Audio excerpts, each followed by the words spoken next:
Hey guys, tonight we descend into the cramped, disease-ridden, and absolutely nightmare-inducing world of Columbus's sailors, where adventure, scurvy, and absolutely no concept of basic human rights collided in spectacular fashion. So, before you get comfortable, take a moment to like the video and subscribe, but only if you genuinely enjoy what I do here. And let me tell you, what we're diving into today makes modern cruise ship complaints look like 5-star resort reviews. Picture this. You're living in an age where your job prospects were probably limited to farming, dying young, or maybe both. GPS was basically pointing at the sun and hoping for the best. And the concept of workers' rights meant your boss might not beat you to death on Sundays, maybe. In this world, signing up for a sea voyage wasn't just career suicide. It was literal suicide with extra steps, a floating prison sentence, and often a one-way ticket to diseases that would make modern doctors weep with horror for their medical textbooks. Let's be clear about something right from the start. When we talk about the age of exploration, we're essentially discussing the world's first documented case of mass workplace abuse on an international scale. These weren't brave adventurers setting out to discover new lands.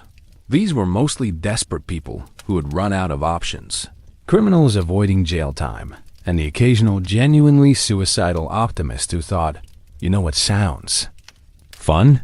Months at sea with Christopher Columbus? And yet, here we are, celebrating these voyages as pivotal moments in human history. To be fair, they were pivotal. Just not in the way most of these poor souls expected when they signed their names with an X on whatever passed for employment contracts in 1492. Tonight, we're going to explore exactly why being a sailor on Columbus's expeditions was essentially like volunteering for the world's worst reality show, where the prize was survival. The elimination challenge was scurvy, and the judges were storms, disease, and a captain who was absolutely convinced he'd found Asia when he'd clearly stumbled onto something else entirely. If you thought modern workplace harassment was bad, think again. We're talking about an era where your boss could literally maroon you on a deserted island for talking back, where sick days meant either death or being thrown overboard, and where the HR department was essentially a priest who might say a quick prayer over your corpse if there was time. But here's the thing that makes this story so fascinating. These people did it anyway. They climbed aboard those floating death traps, sailed into the complete unknown, and somehow managed to survive long enough to make history. Of course, most of them died horribly, but the few who made it back had stories that would make your worst Monday morning look like a spa day. So buckle up, because we're about to embark on a journey that makes every modern travel horror story look like a luxury accommodation. We're talking about an adventure where the destination was uncertain, the journey was guaranteed misery, and the return trip was optional at best. Let's start with a fundamental question. Who exactly were these people crazy enough to sign up for Columbus's voyages? Sound familiar when I say most major historical expeditions were essentially elaborate schemes to get rid of society's undesirables? Well, Columbus's crew was no exception. By 1492, Spain was dealing with the usual medieval problems: overcrowding, unemployment, crime, and a general shortage of ways to get troublesome people to voluntarily leave the country. Enter Christopher Columbus with his wild theory about sailing west to reach Asia.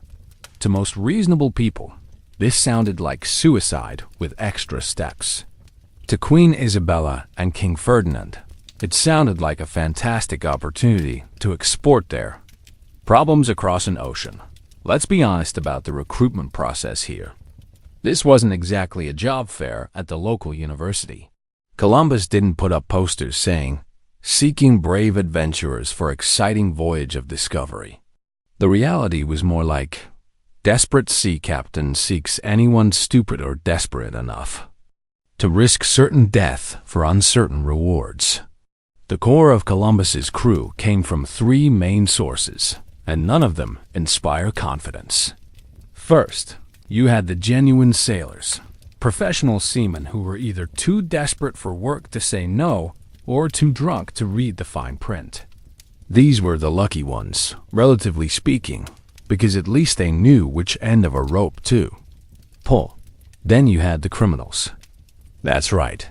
Spain's brilliant solution to prison overcrowding was to offer inmates a choice. Serve your sentence in a Spanish jail, or serve your sentence on a Spanish ship sailing toward what everyone assumed was certain doom. Surprisingly, many chose the ship, which tells you everything you need to know about the quality of Spanish medieval prisons. Meanwhile, rounding out this motley crew were the genuinely desperate. Farmers whose crops had failed, craftsmen whose trades had dried up, younger sons with no inheritance, and various other people who had hit rock bottom and decided that sailing off the edge of the world sounded like a reasonable career move. To be fair to Columbus, he did try to recruit some actual professionals. He managed to get the Pinzon brothers, who were respected ship captains, to join his expedition. But even they required some serious convincing. And by convincing, I mean Columbus probably had to promise them a cut of whatever gold they found, plus naming rights to whatever lands they discovered. The recruitment pitch itself deserves special mention here. Columbus was essentially selling people on a business plan that went something like this. Trust me, I know the world is smaller than every expert says it is. We'll sail west for a few weeks, hit Asia, load up on spices and gold, and be back in time for Christmas with enough wealth to buy our own kingdoms. If you thought modern get-rich-quick schemes were suspect, think again. This was basically the medieval equivalent of a cryptocurrency startup, complete with promises of massive returns, revolutionary technology, in this case, navigation, and a charismatic leader who was absolutely convinced he was right, despite all evidence to the contrary. And yet, Columbus managed to assemble 3 crews totaling about 90 men. The math here is important. Out of all the people in Spain who heard about this opportunity, only 90 were desperate or delusional enough to sign up. That should have been a red flag visible from space, if space had been invented yet. The signing process itself was beautifully medieval in its simplicity. Most sailors couldn't read or write, so contracts were largely verbal agreements witnessed by local officials. The terms were straightforward. You agree to sail with Columbus wherever he wants to go. Follow his orders without question, and in return, you get a share of whatever wealth is discovered, plus the standard sailor's wages. Of course, standard sailor's wages in 1492 were barely enough to buy food and basic supplies, and the share of wealth was dependent on actually finding wealth, surviving long enough to claim it, and trusting Columbus to honor his agreements. Still, for people with no other options, it seemed like a reasonable gamble. The psychological profile of your average Columbus crew member is fascinating. These were people who looked at the known risks, storms, starvation, disease, death, and decided those were preferable to whatever situation they were currently in. That's either inspiring or deeply concerning, depending on your perspective. What makes this even more interesting is that Columbus himself was operating on essentially the same desperation. He'd been pitching his westward radia to various European monarchs for years, getting rejected by everyone from Portugal to England to France. Spain was literally his last chance, and even then, he had to wait years for Isabella and Ferdinand to finally agree to fund his expedition. So we have a desperate captain recruiting desperate crew members for a desperate voyage to solve desperate problems. This is not typically how successful business ventures begin, but somehow, against all odds and logic, it actually worked. Sort of. If you define worked as most people died horribly, but the few survivors discovered a continent. The crew that finally assembled in Palos was, by all accounts, a mixed bag of society's cast-offs, criminals, and the genuinely brave or stupid. They ranged in age from teenagers to men in their 50s, came from all over Spain, and had varying levels of sea experience. What they all shared was a willingness to risk everything on Columbus's wild theory. Looking back, it's easy to romanticize these men as brave pioneers of exploration. The reality is far more complex and, frankly, sadder. Most of them were people, with limited choices, making the best decision they could with the information they had. They couldn't have known they were about to participate in one of history's most significant voyages. All they knew was that staying in Spain meant continued poverty and limited prospects, while sailing west meant uncertainty, but potential wealth, of course. What none of them knew was just how spectacularly awful the actual voyage would be. Let's talk about accommodations, shall we? When modern people complain about airplane seats being too small or cruise ship cabins being cramped, I want them to consider the living arrangements on Columbus's ships. We're talking about conditions that would be considered cruel and unusual punishment by today's standards, and that was just the normal, everyday experience. Let's be clear about the ships themselves first. Columbus had 3 vessels: the Niña, the Pinta, and the Santa Maria. The Santa Maria, which was Columbus's flagship, was the largest at about 85 feet long and 28 feet wide. To put that in perspective, that's smaller than many modern house lots, and it had to accommodate about 40 people plus supplies for months at sea. That's right, 40 people living in a space smaller than a typical suburban home, with no privacy, no plumbing, and no escape. If you thought your college dorm was bad, think again. The sleeping arrangements were, to put it mildly, creative. There were no individual cabins for regular sailors. Instead, most of the crew slept wherever they could find space on deck or below. Deck, using whatever materials they could scrunch up for bedding. We're talking about grown men sleeping literally on top of each other in shifts, because there simply wasn't enough space for everyone to lie down at the same time. Meanwhile, the lucky few who had higher ranks might get a small partitioned area that provided the illusion of privacy. Columbus himself had an actual cabin, which was probably about the size of a modern walk-in closet but felt like a palace, compared to everyone else's accommodations. The concept of personal space was essentially non-existent. These ships were working vessels, not passenger accommodations, so every inch of space had to serve multiple purposes. The area where you slept at night might be used for storage during the day, for meal preparation in the evening, and for emergency repairs whenever needed. And let's talk about the smell, because this is where the story gets really interesting. Picture 40 unwashed men living in close quarters for months with no access to soap, limited fresh water for cleaning, and no proper waste disposal system.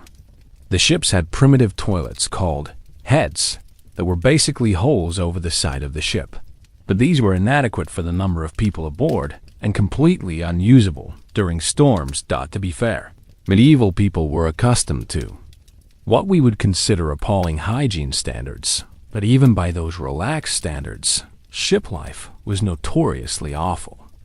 The combination of unwashed bodies, food storage areas, bilge water, and various bodily functions created an atmosphere that would literally make modern people vomit.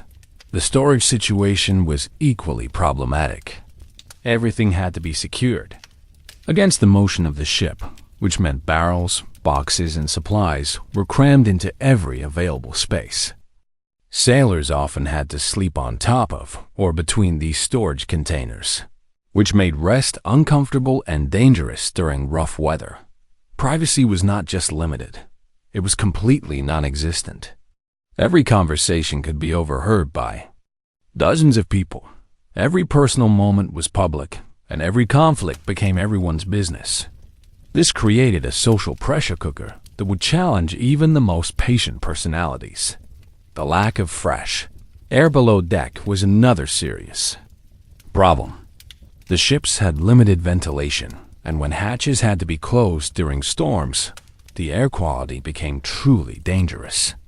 Men regularly passed out from the combination of poor air, heat, and the various noxious fumes rising from the bilge.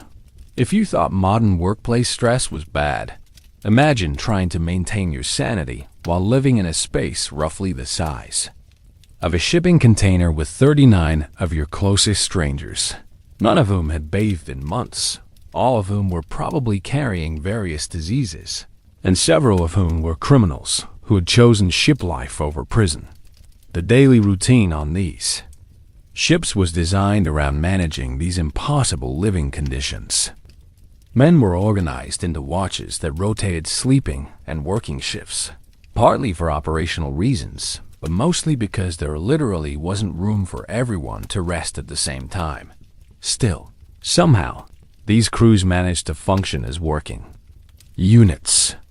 The sailors developed informal systems for managing shared space, established hierarchies that determined who got the better sleeping spots, and created social norms that helped maintain some semblance of order in otherwise chaotic conditions.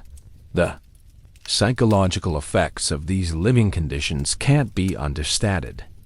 Modern research shows that overcrowding, lack of privacy, and poor sanitation create significant mental health challenges, even in controlled environments. These sailors were dealing with all of these stressors while also facing the uncertainty of their voyage and the constant possibility of death at sea. And yet, for many of these men, ship life was still preferable to what they'd left behind in Spain. That tells you something profound about the living conditions for common people in medieval Europe. When a disease-ridden floating prison sounds like a reasonable alternative to your current situation must be pretty dire. The ships themselves were marvels of medieval engineering, designed to be as efficient as possible while carrying maximum cargo and crew. But efficiency in ship design doesn't translate to comfort for the people living aboard, and Columbus's vessels were built for function, not live-ability. Why? The constant motion of the ship created additional challenges. Seasickness was common and prolonged, especially for crew members who weren't experienced sailors. Imagine being violently ill while crammed into a tiny space with dozens of other people, some of whom are also being sick with no way to clean up properly and no quiet place to recover. The social dynamics in such close quarters were fascinating and terrible. Friendships formed quickly out of necessity, but so did conflicts. With no way to escape tension or personality conflicts, minor disagreements could escalate into serious problems that affected the entire crew's morale and effectiveness. Of course, all of this assumes the ship stayed intact and continued sailing. The living conditions became exponentially worse when storms hit, equipment failed, or other emergencies arose. During rough weather, crew members had to secure themselves and everything around them while continuing to work the ship, often in complete darkness and always in danger of being swept overboard. The remarkable thing is not that many sailors died during these voyages, but that any of them survived with their sanity intact. Now let's talk about food, because if you thought the living conditions were bad, wait until you hear about the dining experience aboard Columbus's ships. We're dealing with a culinary situation that would make military MREs look like fine dining. And that's before we factor in the various creatures that inevitably join the meal. Let's be honest about medieval food preservation technology. It didn't exist in any meaningful sense. The best they could do was salt, smoke, dry, or pickle foods, and even then, spoilage was inevitable during long voyages. So when Columbus's crew set sail, they were essentially committed to eating progressively more disgusting food for the entire duration of their journey.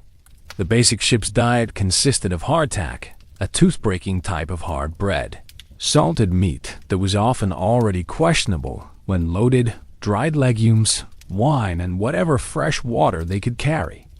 That might sound reasonable until you realize that hardtack was infested with weevils within weeks.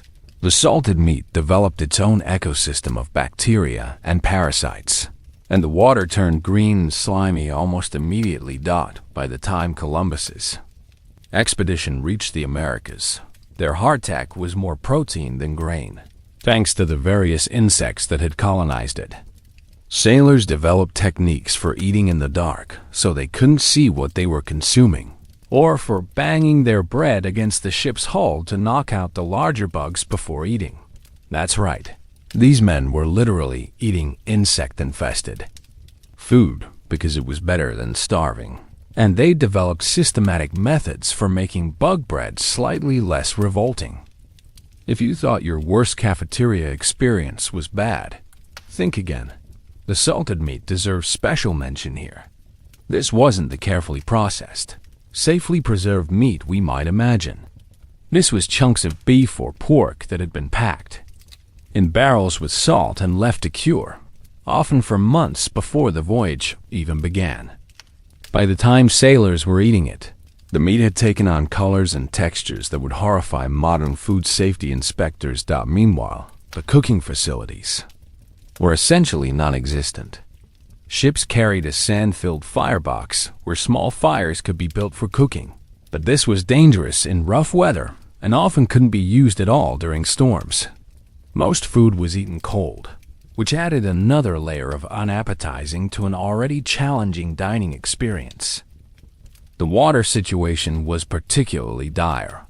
Fresh water was stored in wooden barrels where it quickly developed algae, bacteria, and various forms of aquatic life.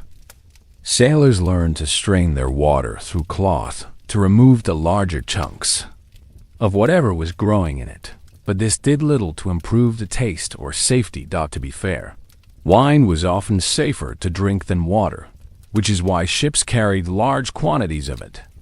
But wine stored in wooden barrels for months at sea developed its own unique characteristics, none of them pleasant. The alcohol content helped kill some bacteria, but it couldn't prevent the wine from turning into something that tasted like vinegar mixed with wood chips and despair. The rationing system added another layer of misery to mealtimes. Food was distributed in carefully measured portions, and there was never enough to satisfy hungry men doing physical labor all day. Sailors were constantly hungry, and the psychological stress of knowing that the food supply was limited created additional tension and anxiety.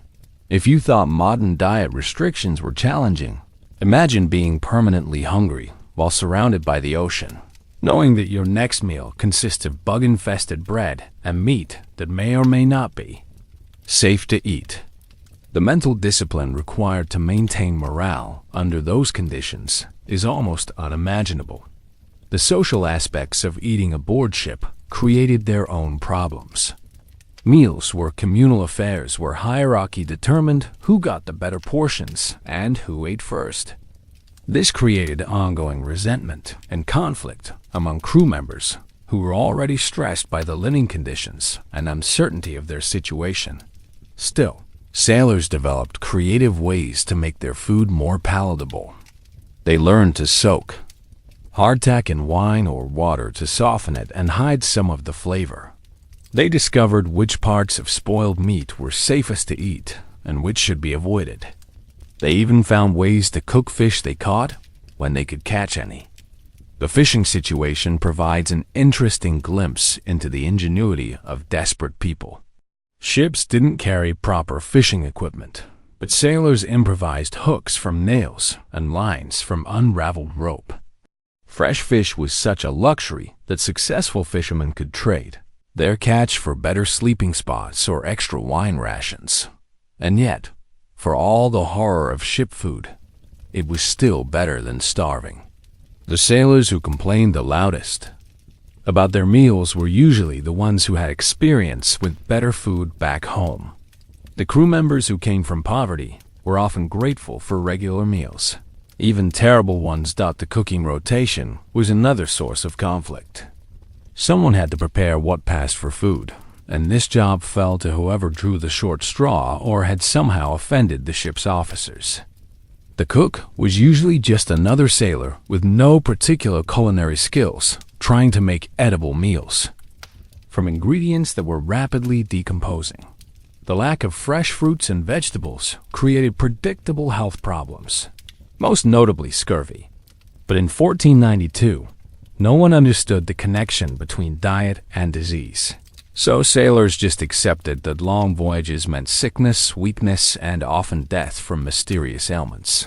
Of course, when they finally reached land, the crew's excitement about fresh food was often tempered by uncertainty about what was safe to eat. Many of the fruits and plants they encountered in the Americas were completely unknown to Europeans, and there was no way to tell which ones were edible and which ones were poisonous except through dangerous trial and error. The psychological impact of constantly eating disgusting food while being perpetually hungry cannot be understated.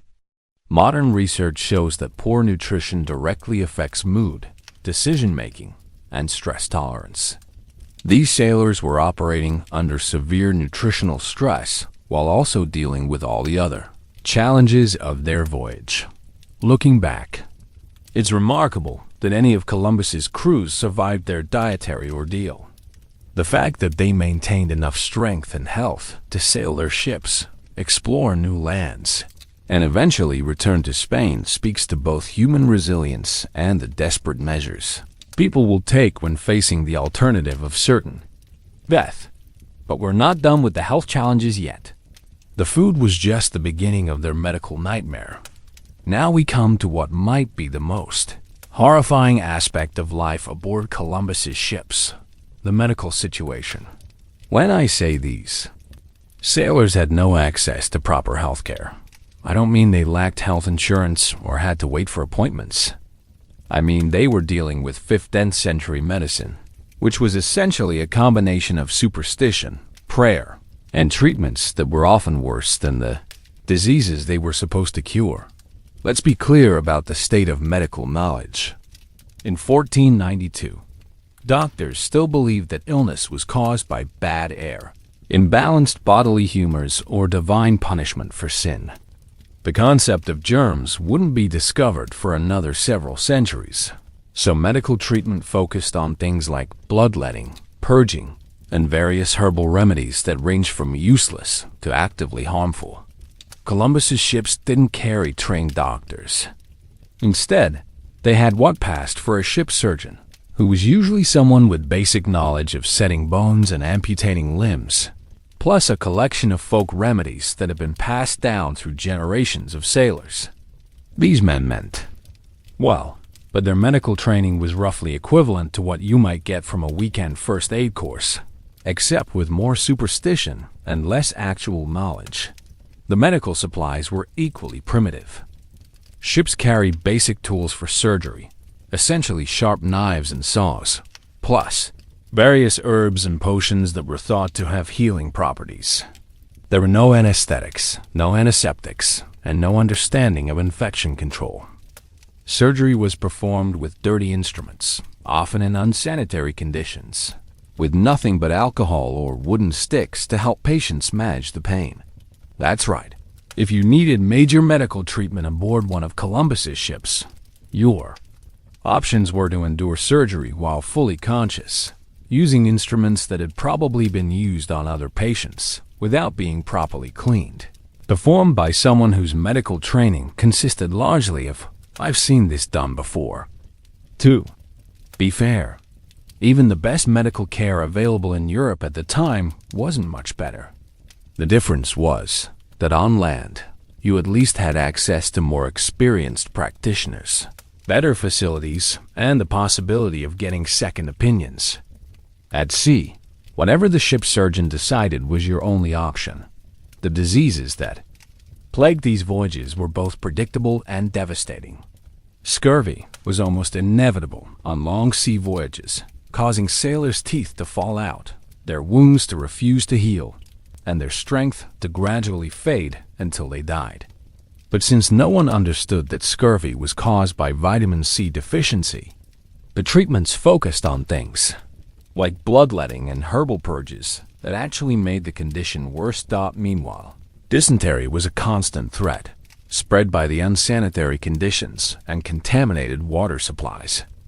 This disease could kill quickly and was highly contagious, meaning that once it appeared on a ship, it could devastate the entire crew.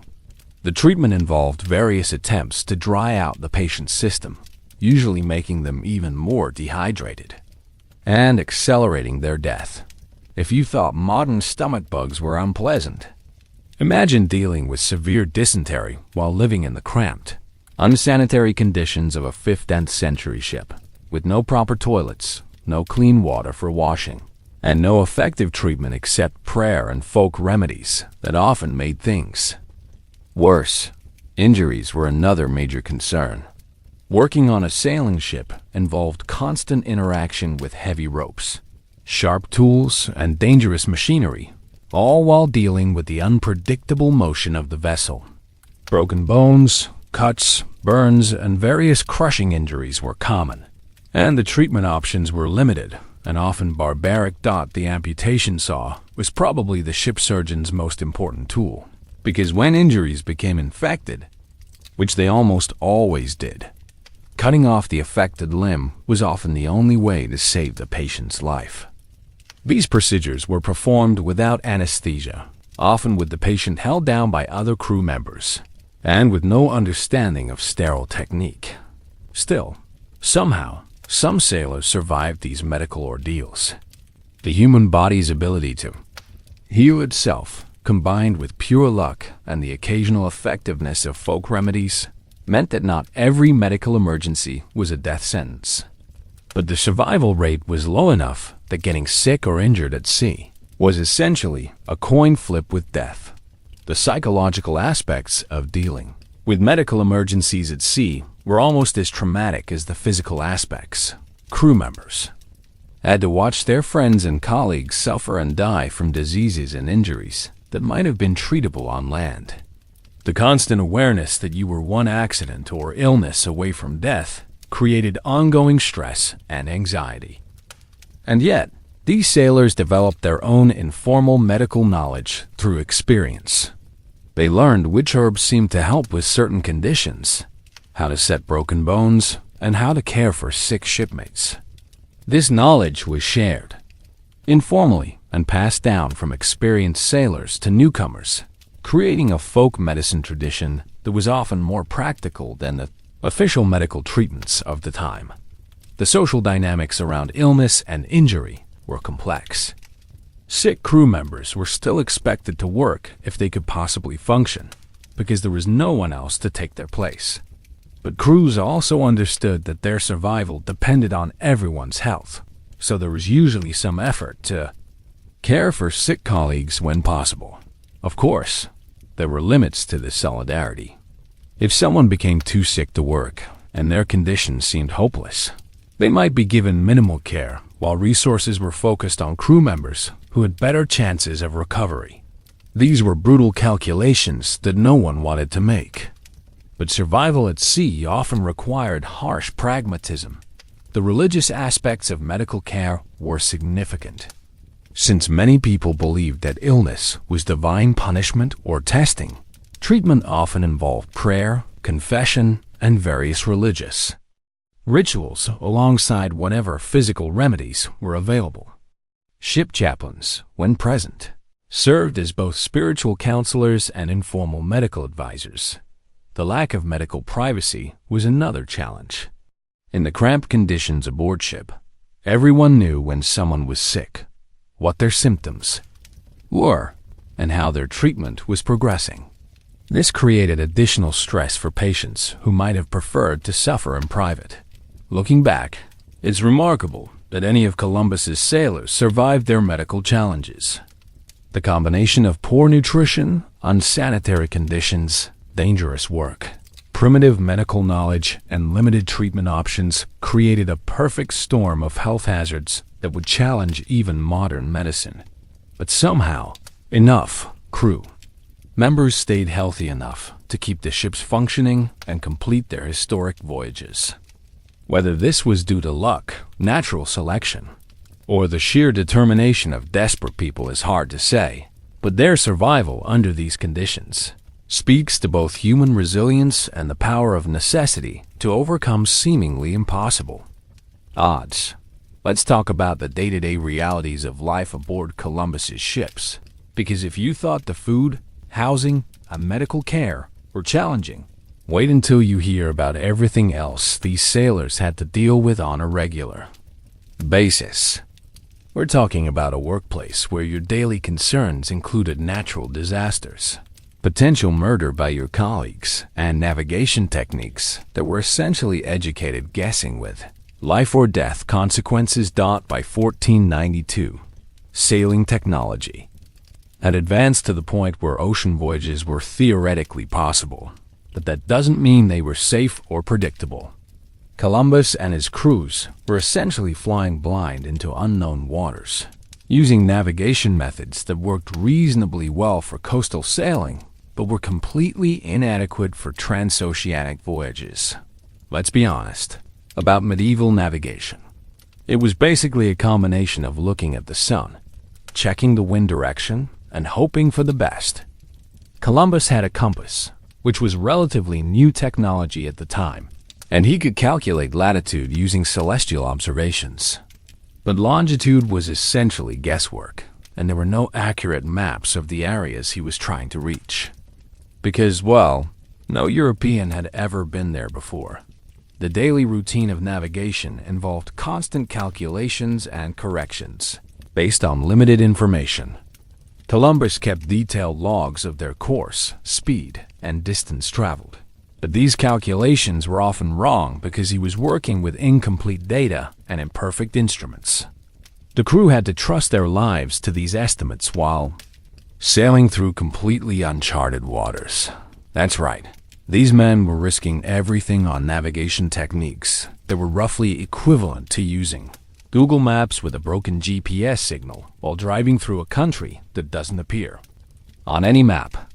And they had to maintain this level of uncertainty for months at a time while dealing with all the other stresses of ship life. Meanwhile, the weather was a constant and unpredictable threat. Atlantic storms in the 15th century were just as violent as they are today, but Columbus's ships had none of the modern safety equipment or weather forecasting that contemporary sailors rely on. When storms hit, the crews had to ride them out using nothing but seamanship, luck, and prayer. The experience of weathering a major storm in a 15th century sailing ship was truly terrifying. The vessels were small and relatively fragile compared to modern ships, and they were completely at the mercy of wind and waves. Crew members had to work the sails and rigging in dangerous conditions, often in complete darkness, while dealing with rain, hail, and waves that could sweep people overboard without warning. If you thought modern storm anxiety was bad, imagine being trapped in a wooden box the size of a large house while nature tried to kill you with wind, rain, and waves. Knowing that your survival depended entirely on the structural integrity of your shelter and the skill of your colleagues in managing the ship's response to conditions that could change from manageable to deadly in minutes. The psychological stress of constant weather uncertainty was enormous. Sailors had to be ready for emergency action at any time, day or night. A sudden storm could require all hands on deck immediately, regardless of what they were doing or how much rest they'd had. This created a state of chronic alertness that was both mentally and physically exhausting. Still, experienced sailors developed techniques for reading weather patterns and preparing for storms. They learned to recognize the subtle signs that indicated changing conditions, and they developed procedures for securing the ship and crew when rough weather was expected. This knowledge was passed down through generations of sailors and was often more accurate than the formal weather prediction methods available at the time. But storms weren't the only weather-related challenge.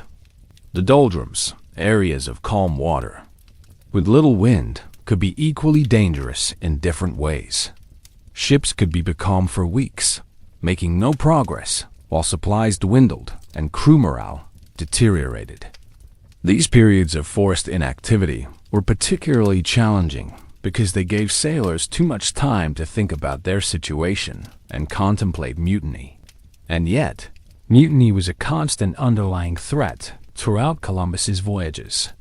The combination of harsh conditions, uncertain leadership, and the growing realization that they were much farther from home than expected created perfect conditions for crew rebellion. Columbus faced at least 2 serious mutiny attempts during his first voyage, and the threat of crew uprising shadowed all his subsequent expeditions. The psychology of potential mutiny was complex. On one hand, sailors understood that they needed to work together and follow orders to survive their voyage. On the other hand, they were increasingly convinced that Columbus was leading them to their deaths through incompetence or deception. The decision to support or oppose the captain could literally be a matter of life and death. To be fair to Columbus, he was dealing with unprecedented challenges while trying to maintain authority over crews that included criminals, desperate men, and people who had nothing left to lose. His leadership style was necessarily authoritarian because democratic decision-making wasn't practical in crisis situations. But this created resentment among crew members who felt they had no voice in decisions that affected their survival. The actual mutiny attempts were dramatic affairs involving secret meetings, whispered conversations, and desperate plans to either turn the ships around or remove Columbus from command. The most serious mutiny attempt occurred in October 1492, just days before they reached the Americas, when crew members were convinced they were sailing to their deaths and demanded that Columbus turn back. Columbus managed to suppress these rebellions through a combination of promises, threats, and sheer force of personality. He convinced the crews to give him 3 more days to find land. And when they actually did spot the Americas on October 12, 1492, the mutiny threat evaporated. At least temporarily. Of course, the threat of mutiny never completely disappeared. Even after reaching the New World, Columbus faced ongoing challenges to his authority as crews realized that the lands they'd found weren't the wealthy Asian kingdoms they'd been promised. The combination of disappointed expectations and continued hardship created ongoing tension between officers and crew. The daily routine aboard ship was designed partly to prevent mutinous thinking by keeping everyone busy with essential tasks. Sailors were organized into watches that rotated responsibilities for sailing the ship, maintaining equipment, and standing guard. This created a structure that helped maintain discipline while ensuring that critical work was completed. Still, the work itself was dangerous and exhausting. Sailors had to climb rigging in all weather conditions, handle heavy sails and ropes, maintain equipment with primitive tools, and perform countless other tasks that required both skill and courage. Modern safety regulations would have shut down Columbus's operation immediately, but in 1492, workplace safety meant trying not to fall overboard. The social hierarchy aboard ship was rigid and necessary for maintaining order under stressful conditions. Officers gave orders, experienced sailors supervised less experienced crew members, and everyone understood that questioning authority during emergencies could get people killed. But this hierarchy also created resentment, especially when decisions seemed arbitrary or unreasonable. Meanwhile, the daily challenges of ship maintenance were constant and crucial. Wooden ships required ongoing repairs to stay seaworthy, and this work had to be done by the crew using whatever materials and tools they had available. Sails needed patching, ropes needed splicing, leaks needed plugging, and equipment needed constant attention to prevent failure at critical moments. The carpentry work required for ship maintenance was particularly challenging because it had to be done while the ship was in motion, often in rough weather, using tools that weren't designed for the conditions. Sailors became skilled at improvising repairs using whatever materials were available, developing techniques that would be passed down to generations of seamen taught by the standards of the time. Columbus was actually a relatively experienced navigator and ship captain, but he was operating in conditions that were beyond anyone's experience, making decisions based on incomplete information, while managing crews that were understandably terrified and increasingly desperate. If you thought modern workplace stress was challenging, imagine making life or death decisions for 90 people while navigating uncharted waters, managing potential mutinies, dealing with equipment failures, and maintaining morale among crews who were convinced they were sailing towards certain doom. And yet somehow, Columbus and his crews managed to complete their historic voyages. They survived storms that could have destroyed their ships, suppressed mutinies that could have ended their expedition, and maintained enough discipline and cooperation to function as effective sailing crews under the most challenging conditions imaginable. The daily routine that emerged during these voyages became the template for centuries of ocean exploration. The watch system, the chain of command, the division of labor, and the crisis management procedures developed by Columbus's crews were refined and passed down through generations of sailors who faced similar challenges in exploring and colonizing the Americas. Still, the human cost of establishing these procedures was enormous. Many sailors died from disease, accidents, and exhaustion during Columbus's voyages, and the survivors were permanently changed by their experiences. They had learned lessons about human endurance and cooperation that would serve them well in future expeditions. But they had paid a heavy price for that knowledge. Looking back, it's remarkable that these early ocean voyages succeeded at all. The combination of primitive technology, limited knowledge, harsh conditions, and desperate crews should have been a recipe for disaster. The fact that enough expeditions succeeded to establish permanent connections between Europe and the Americas speaks to both human ingenuity and the power of economic incentives to motivate people to take extraordinary risks. But the real test of these sailors' endurance was still to come when they actually reached the New World and discovered that reality bore little resemblance to their expectations. After months of maritime misery, Columbus's crews finally reached the Americas on October 12, 1492. You might expect this moment to be the triumphant climax of their story. Brave explorers finally reaching their destination and reaping the rewards of their suffering. And yet, what they actually found was so far from their expectations that it created entirely new categories of disappointment and confusion. Let's be clear about what these sailors had been promised. Columbus and his backers had painted pictures of wealthy Asian kingdoms filled with spices, gold, and sophisticated civilizations eager to trade with Europeans.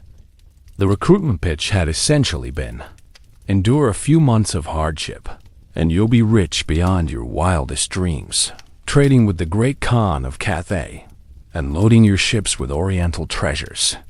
What they actually found were islands, populated by indigenous peoples who had never heard of Asia, knew nothing about the spice trade, and possessed very little of the gold that was supposed to make everyone wealthy.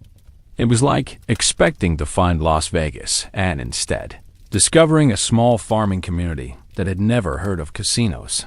That's right. After surviving all the horrors of transoceanic travel in medieval ships, Columbus's crews discovered that they had endured months of hell to reach a place that didn't match their destination in any meaningful way. The psychological whiplash must have been extraordinary. To be fair, the Caribbean islands were beautiful, and the indigenous Taino people were initially friendly and helpful. But beauty doesn't pay off debts or compensate sailors for risking their lives, and friendliness doesn't automatically translate into profitable trade relationships. Meanwhile, Columbus was dealing with his own crisis of cognitive dissonance. He was absolutely convinced he had reached Asia, despite mounting evidence that he was somewhere else entirely. He spent considerable energy trying to reconcile what he was seeing with what he expected to find, creating increasingly elaborate explanations for why this Asia looked nothing like the Asia described by Marco Polo and other travelers. The sailors, being practical people focused on survival and profit rather than geographical theory, were more concerned with immediate questions. Where was the gold they'd been promised? How were they going to get rich in this place? And how were they going to survive long enough to make it home with whatever wealth they could find? The search for gold became an obsession that drove much of the expedition's activities in the New World. Columbus and his crews spent months exploring various islands, following rumors of gold deposits, and trying to establish trade relationships with indigenous peoples who seemed much more interested in the Europeans' manufactured goods than in providing treasure. If you thought modern treasure hunting shows were disappointing, imagine searching for gold with Renaissance-era technology while dealing with tropical diseases, hostile environments, and the growing realization that you might be stranded thousands of miles from home with nothing to show for your suffering, except exotic stories that no one back in Spain would believe. The cultural encounters between Columbus's crews and indigenous peoples were complex and often tragic. The Europeans arrived with assumptions and expectations shaped by their medieval worldview, while the indigenous peoples were dealing with visitors from a completely unknown civilization possessing strange technologies and incomprehensible motivations. Still, some positive interactions occurred. The Taino people were skilled navigators, farmers, and craftspeople who had valuable knowledge about local conditions, food sources, and geography. When communication was possible and mutual respect existed, both sides benefited from cultural exchange. But these positive encounters were overshadowed by misunderstandings, conflicts, and the Europeans' increasing frustration with their inability to find the wealth they'd expected. The combination of disappointed expectations, survival stress, and cultural differences created conditions that often led to violence and exploitation. And yet, some of Columbus's sailors adapted to life in the New World better than others. Men who had come from poverty in Spain found that they could live relatively well in the Caribbean, where food was abundant, the climate was warm, and the indigenous peoples were often willing to trade. For these sailors, the New World offered opportunities that hadn't existed in their previous lives. The decision of whether to return to Spain or remain in the Americas was agonizing for many crew members. Returning meant facing the dangers of another transoceanic voyage, plus the uncertainty of how their discoveries would be received by Spanish authorities. Staying meant abandoning everything familiar and trying to build new lives in a completely foreign environment. Of course, the practical challenges of life in the New World were enormous. The Europeans had no immunity to tropical diseases, limited knowledge of local food sources, and no established support systems. Many sailors who chose to remain in the Americas died from disease, accidents, or conflicts with indigenous peoples. But the psychological impact of reaching the New World after months of anticipating Asian riches was profound. Some sailors experienced what we might now recognize as severe depression, realizing that their suffering had not led to the rewards they'd expected. Others became obsessed with finding gold or other treasure, convinced that wealth was just beyond the next island or mountain. Meanwhile, Columbus was under enormous pressure to justify his expedition to the Spanish crown. He had promised Queen Isabella and King Ferdinand that his voyage would provide access to Asian wealth and spread Christianity to new lands. The reality of what he'd found required creative interpretation to match these promises. The letters and reports that Columbus sent back to Spain painted the most optimistic possible picture of his discoveries. He emphasized the potential for future wealth, the friendliness of indigenous peoples, and the opportunities for establishing profitable colonies. But the sailors who returned with him told different stories that were often more accurate but less encouraging. let's be honest about the long-term impact of these discoveries. From a historical perspective, Columbus's voyages were enormously significant because they established permanent contact between Europe and the Americas. But from the perspective of individual sailors, the immediate results were often disappointing and sometimes tragic. To be fair, some crew members did benefit from their participation in these historic voyages. They received their promised wages, gained valuable experience, and earned reputations that helped them in future expeditions. A few even managed to acquire modest wealth through trade or by securing positions in the colonial administration that developed in the Caribbean. But many others returned to Spain poorer than when they left, having spent months risking their lives for minimal compensation. The promised riches had failed to materialize, and the costs of the voyage, in terms of health, lost opportunities, and personal suffering, had been higher than expected. The social dynamics among crew members during their time in the New World were fascinating. Some men worked together to maximize their opportunities, pooling resources and knowledge to improve their chances of success. Others competed ruthlessly for limited opportunities, creating conflicts that sometimes turned violent. Still, the experience of reaching the New World created bonds among Columbus's sailors that lasted for the rest of their lives. They had shared an adventure that no other Europeans had experienced, and this gave them a unique perspective on both the old world they'd left behind and the New World. They'd helped to discover the decision of who would return to Spain on the voyages' first voyage and who would remain to establish a permanent settlement was complicated by practical constraints. The ships could only carry a limited number of passengers. Supplies were limited, and not everyone could be trusted to accurately report on the expedition's discoveries. And yet, the return voyage presented its own set of challenges that would test the survivors' endurance in ways they hadn't expected. After spending months in the Caribbean dealing with disappointed expectations, tropical diseases, and a growing realization that they weren't actually in Asia, Columbus is surviving. Crew members faced what might have been the most dangerous part of their entire adventure: getting home. The return voyage to Spain was, in many ways, more challenging than the original journey, because now they were dealing with worn-out ships, depleted supplies, and crews that had already been pushed to their physical and psychological limits. Let's be honest about the condition of Columbus's ships by the time they were ready to leave the Americas. These vessels had been at sea for months, subjected to storms, constant wear, and the kind of maintenance that could only be performed with limited tools and materials.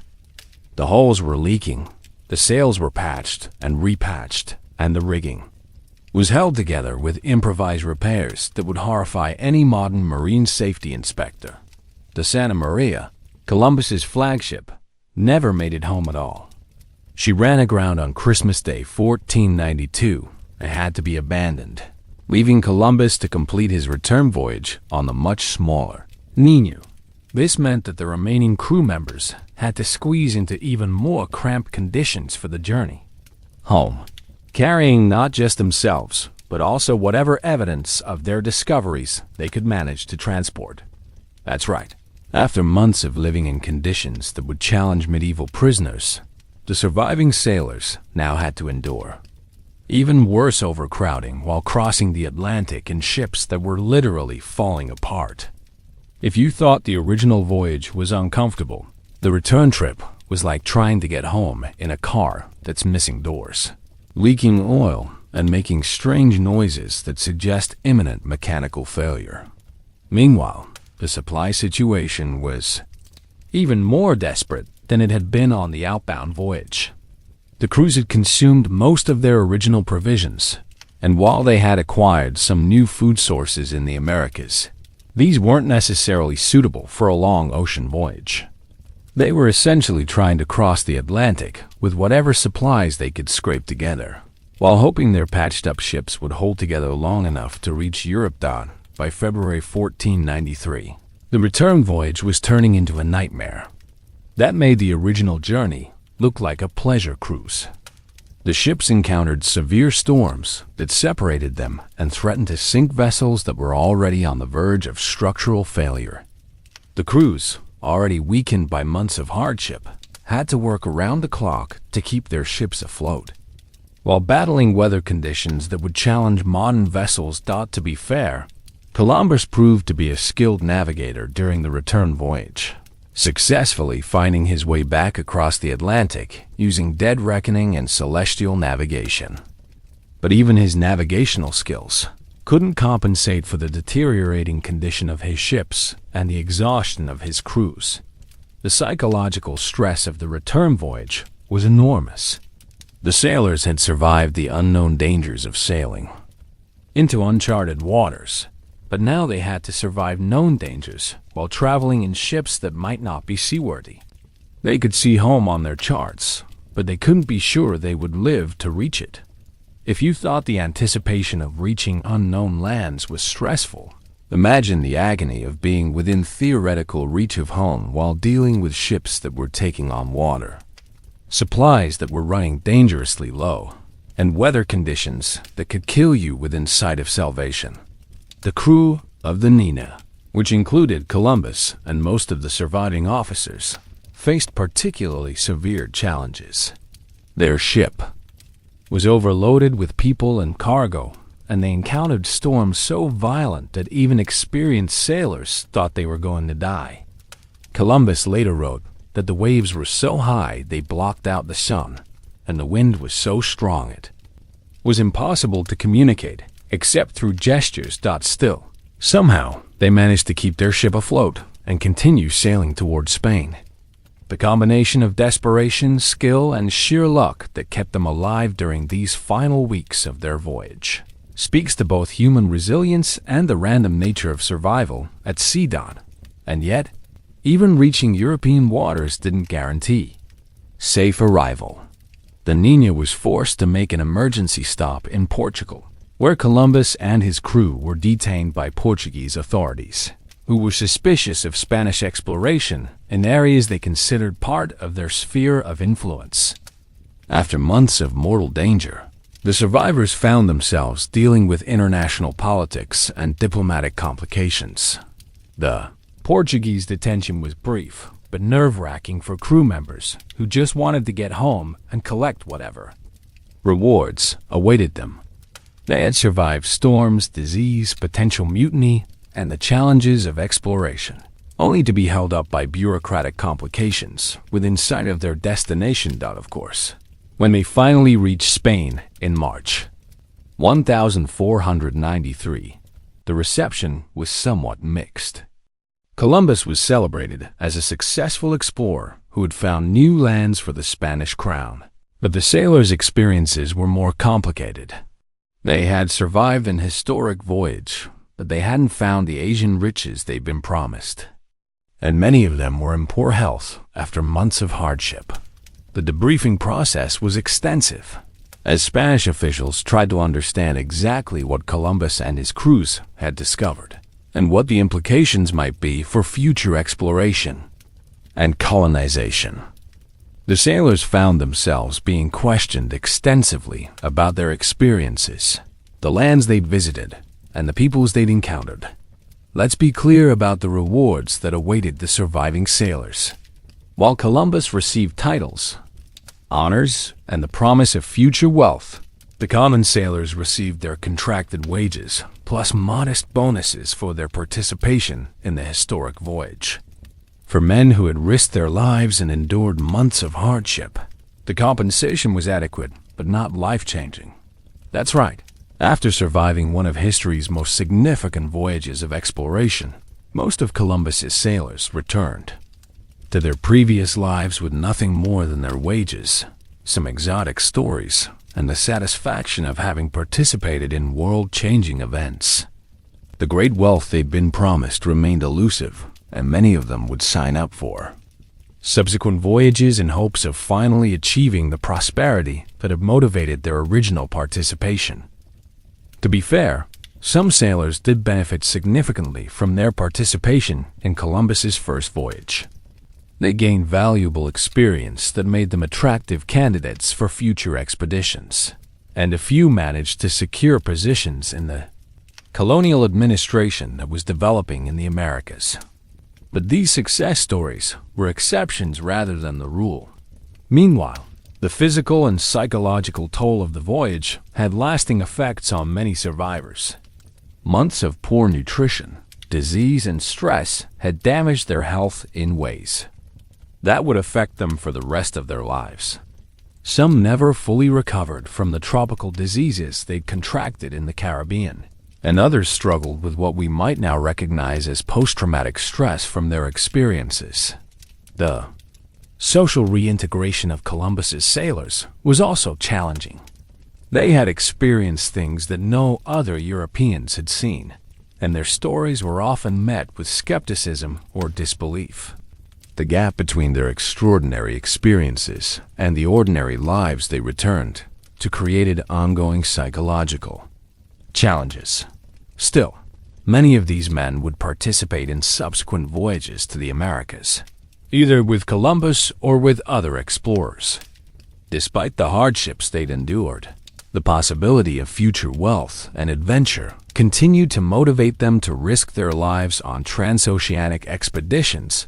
By 1493, Columbus's first voyage had established the template for European exploration of the Americas.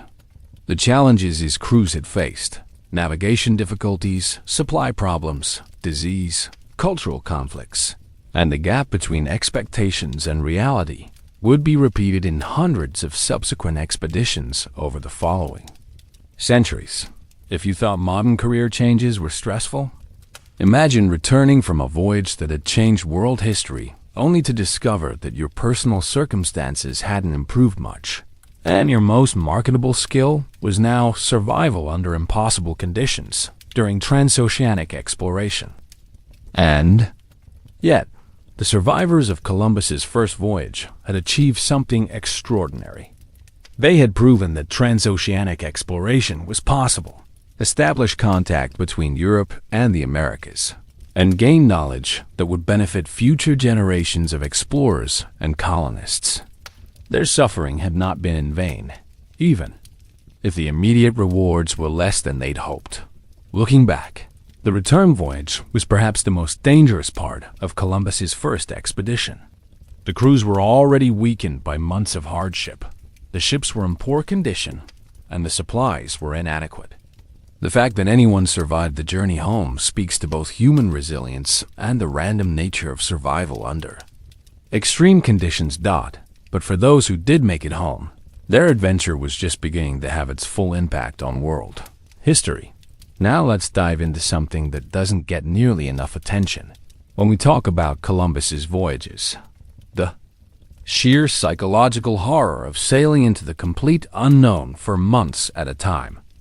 We're not just talking about being scared or homesick. We're talking about a level of existential terror that would break most modern people within days. Let's be honest about what these sailors were dealing with mentally. They were sailing west into waters that, as far as they knew, might go on forever. Medieval maps literally had warnings about sea monsters, boiling oceans, and the edge of the world. While Columbus might have been confident about his theories, his crew members were basically playing Russian roulette with geography. That's right. Every day, these men woke up not knowing if they were sailing towards salvation or sailing off the edge of existence. If you thought uncertainty about your job security was stressful, imagine uncertainty about whether the world actually continued in the direction you were traveling. The psychological impact of being out of sight of land for weeks was something no European had experienced before. Mediterranean sailors could always see coastline or at least islands. Atlantic sailors were dealing with horizons that showed nothing but water in every direction, for day after day after day. The human mind isn't really designed to process that level of spatial disorientation. Meanwhile, the crew had to maintain their sanity while dealing with the constant knowledge that they were completely dependent on Columbus's navigation skills. There were no backup plans, no alternative routes, and no way to call for help if something went wrong. Every decision their captain made was literally a matter of life and death for everyone aboard. Sound familiar? It should to anyone who's ever had to trust their life to someone else's judgment while having no way to verify whether that judgment was sound. Except in this case, if Columbus was wrong, everyone died, and there would be no one left to file a complaint. The social dynamics of being trapped with the same people for months created their own psychological pressures. Modern research shows that even compatible people start to get on each other's nerves when they can't get away from each other. Columbus's crews were dealing with incompatible people they couldn't escape from, many of whom were criminals or desperate individuals with questionable social skills taught by the 6th week of the voyage. Personality conflicts that might have been minor irritations on land became major sources of stress. The sailor who chewed too loudly, the one who snored, the one who told the same stories over and over.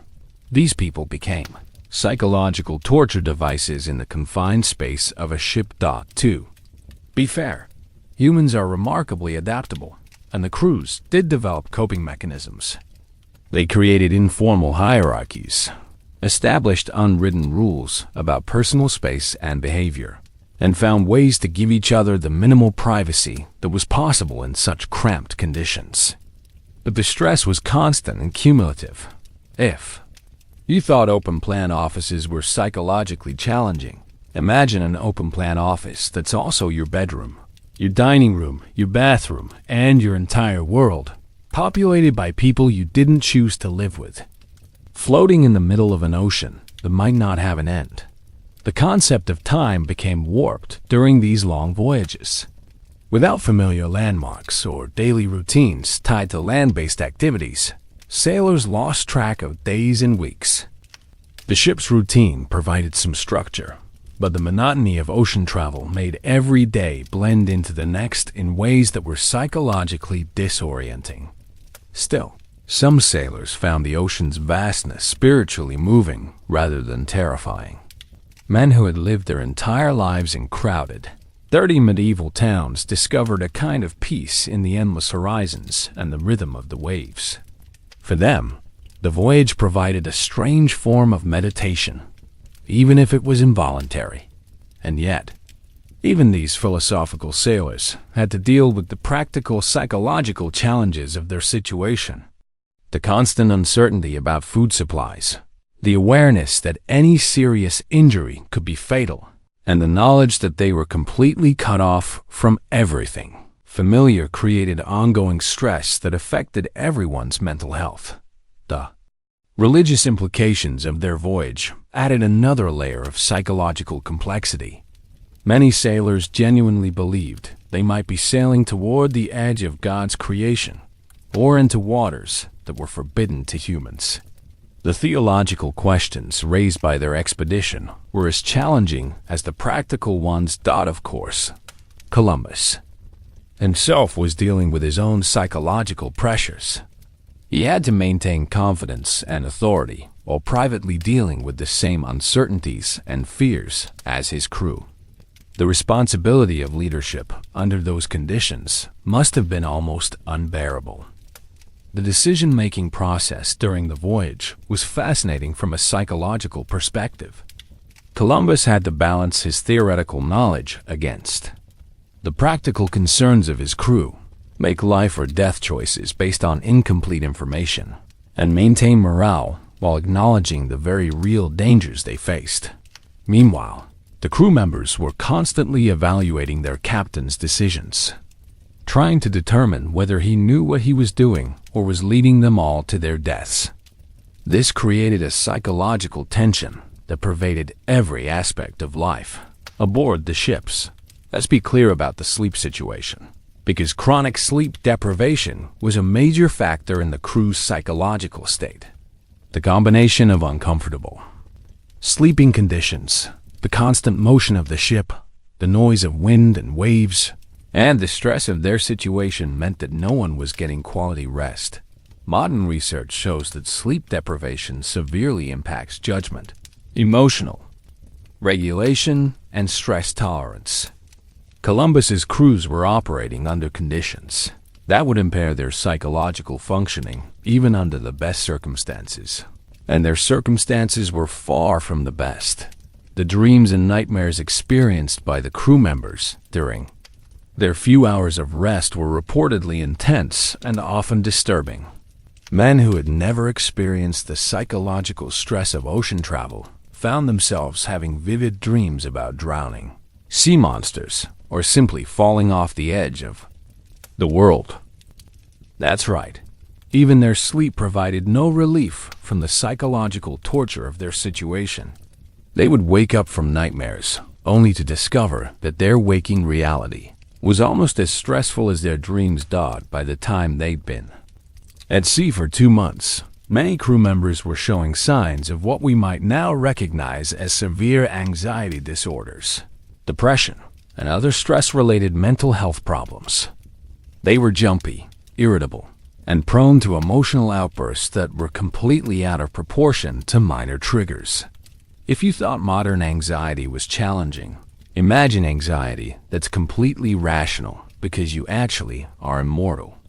Danger from multiple sources, with no way to escape or get help. Following a leader whose competence you have good reason to question.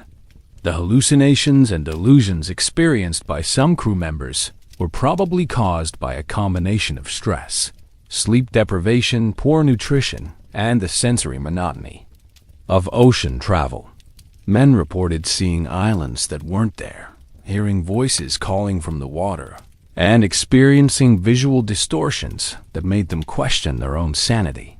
Still, the human capacity for psychological adaptation is remarkable.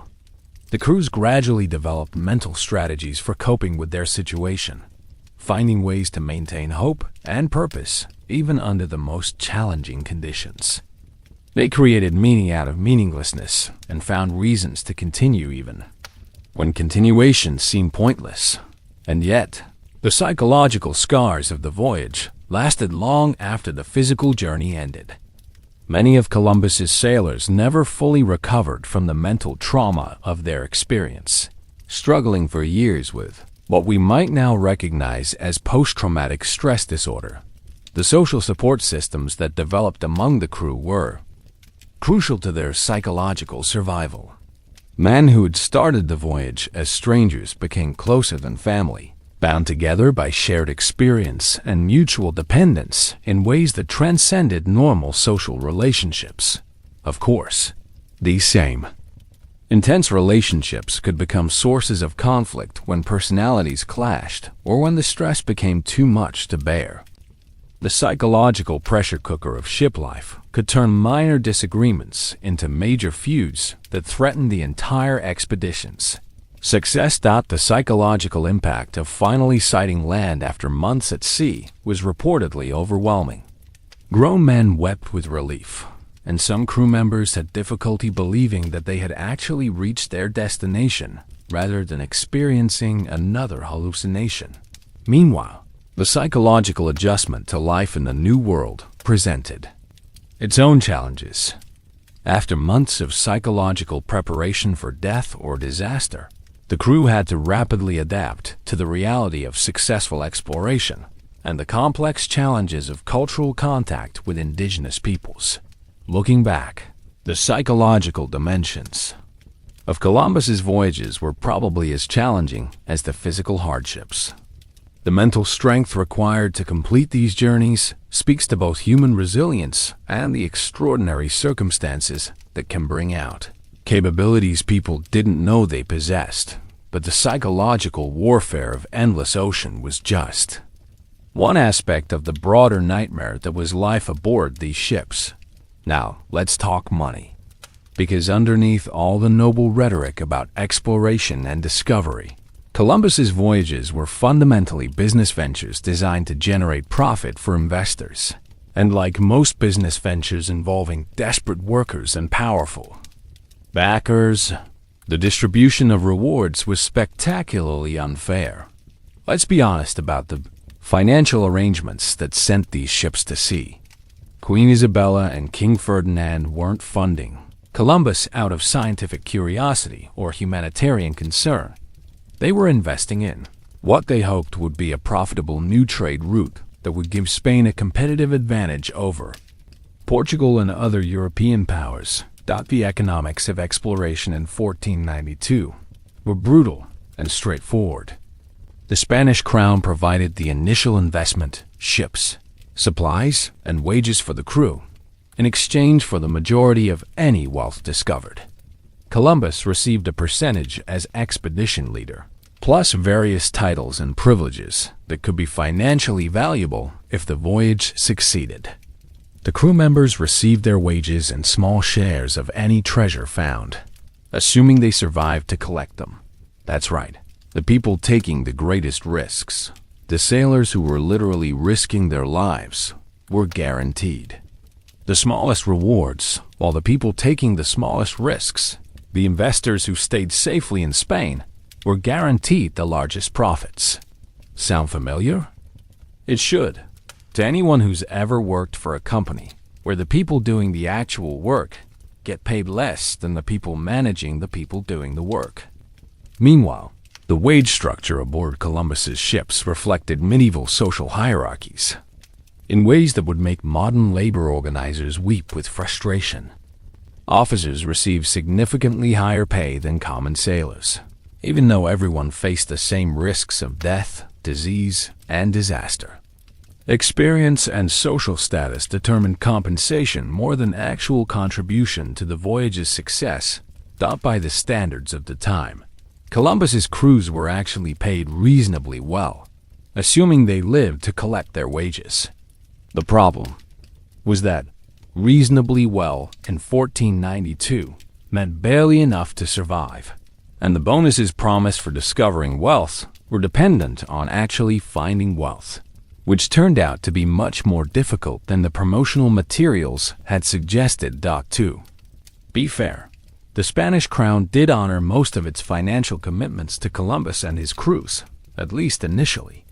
The sailors who returned from the first voyage received their promised wages, plus modest bonuses for their participation in the historic expedition. But these payments were a fraction of the wealth that would eventually flow from the Americas to Europe over the following centuries. If you thought modern income inequality was problematic, consider that Columbus's sailors helped establish trade relationships that would generate enormous wealth for European powers, while receiving compensation that amounted to a few months' wages for risking their lives in one of history's most dangerous occupations. The long-term economic impact of Columbus's voyages was staggering, but almost none of that impact benefited the sailors who made it possible. The gold, silver, and other resources that eventually flowed from the Americas to Europe made Spain one of the wealthiest nations in the world, funded wars and construction projects across the continent, and reshaped the global economy in ways that are still evident today. Still, some individual sailors did manage to benefit financially from their participation in Columbus's expeditions. Men who survived multiple voyages, gained experience in navigation and colonial administration, or managed to secure positions in the developing colonial bureaucracy, could achieve modest prosperity that wouldn't have been possible in Spain. And yet, for every sailor who improved his economic situation through exploration, there were several others who returned poorer than when they left, having spent months earning minimal wages while dealing with expenses and health problems that wiped out whatever financial gains they might have achieved. The accounting practices for these expeditions were, to put it charitably, creative. Determining what constituted treasure to be shared among investors and crew was complicated by the fact that much of what they found in the Americas didn't fit European categories of wealth. Indigenous crafts, raw materials, and food sources had obvious value, but calculating that value and distributing it fairly was nearly impossible. Of course, the Spanish crown had its own methods for ensuring that it received the maximum possible return on its investment. Royal tax collectors accompanied later expeditions, and strict regulations governed the collection and distribution of any wealth discovered. These measures protected the Crown's interests, but further reduced the already minimal shares available. To common sailors, the social mobility promised by successful exploration was largely illusory for most participants. While a few exceptional individuals did manage to rise from poverty to modest wealth through their participation in American expeditions, the vast majority of sailors remained in the same economic class they'd started in, despite having risked everything for the possibility of advancement. Let's be clear about the opportunity cost of participating in Columbus's voyages. The men who sailed with Columbus gave up months or years of potential earnings from other work, often left families without support, and risked death or disability that would eliminate their future earning potential.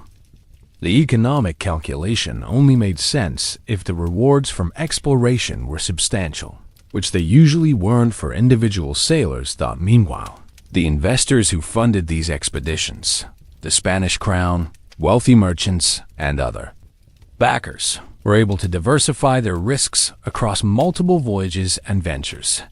If one expedition failed, they had other investments to compensate for their losses.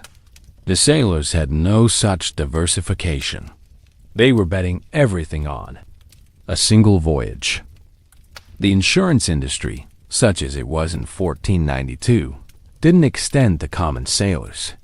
There was no life insurance for crew members, no disability benefits for those injured during voyages, and no pension system for those who managed to survive long careers in exploration. The economic risks were entirely borne by the individuals least capable of absorbing those risks. By modern standards, the working conditions aboard Columbus's ships would violate numerous labor laws, safety regulations, and human rights provisions. The sailors were essentially industrial workers without any of the protections that modern workers take for granted, performing dangerous jobs for minimal compensation with no recourse if their employers failed to honor their agreements. If you thought modern gig economy workers had it tough, consider that Columbus's sailors were dealing with similar issues: uncertain compensation, no benefits, dangerous working conditions, and complete dependence on employers who had much more power in the relationship, except with the added risk of death by drowning, disease, or violence. The economic legacy of Columbus's voyages extended far beyond the immediate financial arrangements with his crews. These expeditions established patterns of resource extraction, labor exploitation, and wealth concentration that would characterize European colonialism for the next several centuries. Still, it's important to recognize that the economic relationships involved in Columbus's voyages were considered normal and acceptable by the standards of their time. The idea that workers should share equally in the profits generated by their labor was centuries away from being developed, and the concept of workers' rights was essentially non-existent. And yet, the fundamental unfairness of these arrangements was apparent even to people living in 1492. The sailors who risked everything while receiving minimal compensation were well aware that they were getting a raw deal. Even if they lacked the political power to change the situation, the bargaining power of individual sailors was essentially non-existent. They could accept the terms offered by expedition leaders, or they could stay home and remain poor. There were no unions, no collective bargaining, and no legal protections for workers who felt they were being exploited. Of course, the economic incentives that motivated these voyages were more complex than simple greed. The potential rewards from establishing new trade routes were enormous, and the risks of falling behind other European powers in exploration were equally significant. From a national perspective, Spain's investment in Columbus's voyages was one of the most profitable business decisions in history. The individual sailors who participated in these expeditions were essentially subcontractors in a much larger economic enterprise that they didn't fully understand. They were focused on their immediate compensation and survival, while the real profits were being generated at levels of the economy that were completely beyond their knowledge or control. Looking back, Columbus's sailors were participants in one of history's most significant economic transformations. But they were also victims of an economic system that concentrated the benefits of their labor among people who had contributed much less to achieving those benefits. The irony is that, without the willingness of these sailors to risk their lives for minimal compensation, the entire economic transformation initiated by Columbus's voyages wouldn't have been possible. Their exploitation was a necessary precondition for the prosperity that eventually resulted from their suffering. But the economic dimensions of their story are just one aspect of the broader patterns of exploitation that characterize these historic voyages. Here's something that rarely gets mentioned in the romantic tales of exploration. Columbus's sailors weren't just dealing with primitive technology and social conflicts. They were also struggling to survive in environmental conditions that would challenge modern people with all our advanced equipment and scientific knowledge. Let's start with the most obvious environmental factor: the ocean itself. The Atlantic in the 15th century was just as dangerous as it is today, but Columbus's crews had to deal with its hazards using wooden ships with no weather forecasting, no radio communication, and no rescue services. Every storm was a potential death sentence, and there was no way to predict or avoid them. That's right. These men were essentially sailing through one of the world's most dangerous environments with equipment that wouldn't pass a modern safety inspection and no backup plans. If things went wrong, if you thought driving in bad weather was stressful, imagine navigating through Atlantic storms in a ship smaller than a modern house while having no idea what the weather would do next. The temperature variations they encountered were particularly challenging. The ships had no heating systems, no insulation, and no way to control the internal climate. Sailors had to endure whatever weather they encountered while wearing the same clothes for months at a time, with no way to dry out properly when they got wet. Meanwhile, the humidity levels aboard ship were constantly problematic. The combination of ocean spray, rain, and the moisture generated by dozens of breathing, sweating human bodies created conditions that were perfect for mold, mildew, and various forms of rot. Everything was always damp, nothing ever completely dried out, and the persistent moisture created health problems that added to all their other challenges. By the time Columbus's ships reached the Caribbean, the crews were dealing with tropical environmental conditions that were completely outside their experience. Medieval Europeans had no knowledge of tropical diseases, no understanding of heat-related health problems, and no techniques for managing their body temperature and hydration in climates that were dramatically different from anything they'd encountered in Europe. To be fair, some aspects of the Caribbean environment were pleasant surprises. The warm weather was welcome after months of Atlantic cold, and the abundance of fresh water and food sources on the islands provided relief from the shortages they'd endured during the ocean crossing. But even these benefits came with environmental challenges that the crews weren't prepared to handle. If you thought adjusting to a new climate was difficult, imagine doing it without any understanding of tropical weather patterns. No appropriate clothing, no knowledge of which local plants were safe to eat or use for medicine, and no idea which animals and insects might be dangerous. The insect situation in the Caribbean was particularly horrifying for men who were accustomed to European pest problems. The tropical insects they encountered were larger, more numerous, and more aggressive than anything in their previous experience. Mosquitoes, flies, and other biting insects made life miserable for people who had no effective repellents or protective clothing. Still, the environmental challenges weren't limited to weather and wildlife. The ships themselves created their own environmental problems that got worse over time. The bilge water that accumulated in the bottom of the vessels became a breeding ground for bacteria and other microorganisms that created noxious fumes and contributed to the spread of disease.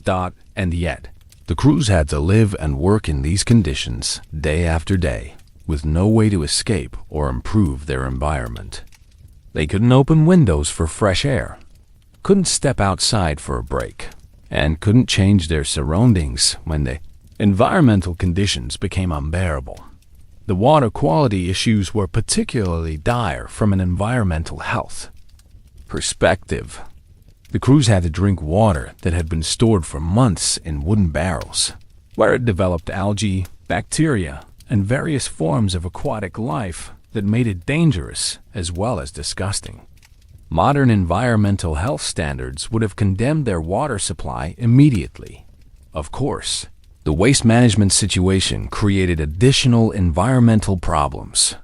With no proper sanitation facilities, human waste disposal was handled in ways that would horrify modern environmental scientists. The combination of poor waste management and cramped living conditions created perfect breeding grounds for disease-causing organisms. The air quality below deck was consistently terrible due to poor ventilation, the presence of too many people in too small a space, and the various sources of contamination that accumulated during the voyage. Modern air quality standards would have required immediate evacuation of these spaces, but Columbus's sailors had no choice but to breathe whatever air was available. Let's be honest about the noise pollution these men endured. Ships are naturally noisy environments with constant creaking from the wooden hull, the sound of wind and waves, and the various mechanical noises generated by sailing equipment. After months at sea, the constant noise became a form of psychological torture that added to all their other stresses. Meanwhile, the lighting conditions below deck were consistently poor. The ships had no artificial lighting except candles and oil lamps, which were dangerous to use and created their own environmental problems. Most of the time, crew members below deck had to work and live in near darkness, which affected both their physical safety and their psychological well-being. By modern environmental standards, Columbus's ships were floating violations of every health and safety regulation ever written. The combination of poor air quality, contaminated water, inadequate waste disposal, and dangerous working conditions created an environmental nightmare that would be illegal in any modern workplace. If you thought your office building had environmental problems, consider that Columbus's sailors were dealing with environmental conditions that combined the worst aspects of industrial pollution, overcrowded housing, and natural disasters, with no regulatory oversight and no possibility of improvement. The long-term environmental health effects of these voyages were significant for the sailors who survived them. Prolonged exposure to contaminated air and water, combined with poor nutrition and constant stress, created health problems that lasted for the rest of their lives. Still, humans are remarkably adaptable to environmental challenges, and Columbus's crews did develop techniques for managing their harsh conditions. They learned to work with the ship's natural ventilation patterns, found ways to purify their water supply somewhat, and discovered methods for protecting themselves from the worst environmental hazards. And yet, these adaptations were essentially survival techniques rather than solutions to their environmental problems. The fundamental issues, poor air quality, contaminated water, inadequate sanitation, couldn't be solved with the technology and resources available to them.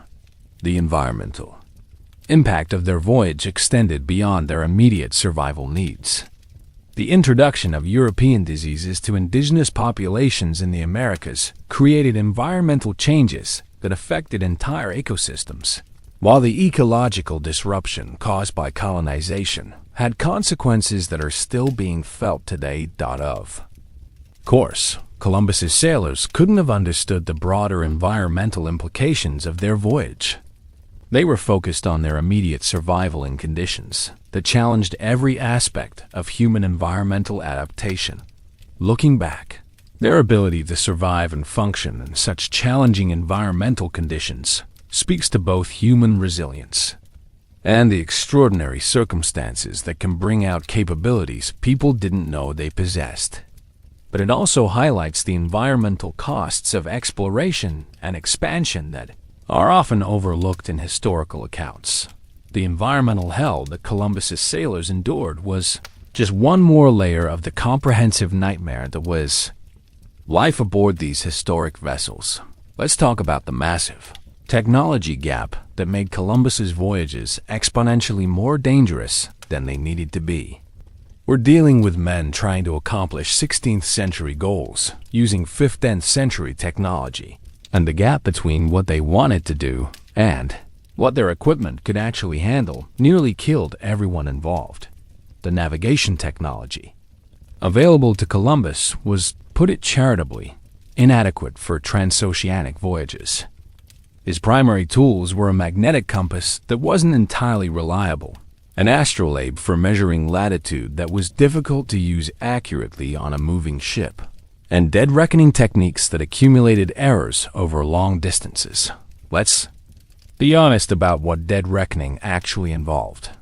Columbus had to estimate his ship's speed, track the time spent traveling in each direction, account for ocean currents he couldn't see, and compensate for wind drift he couldn't measure accurately.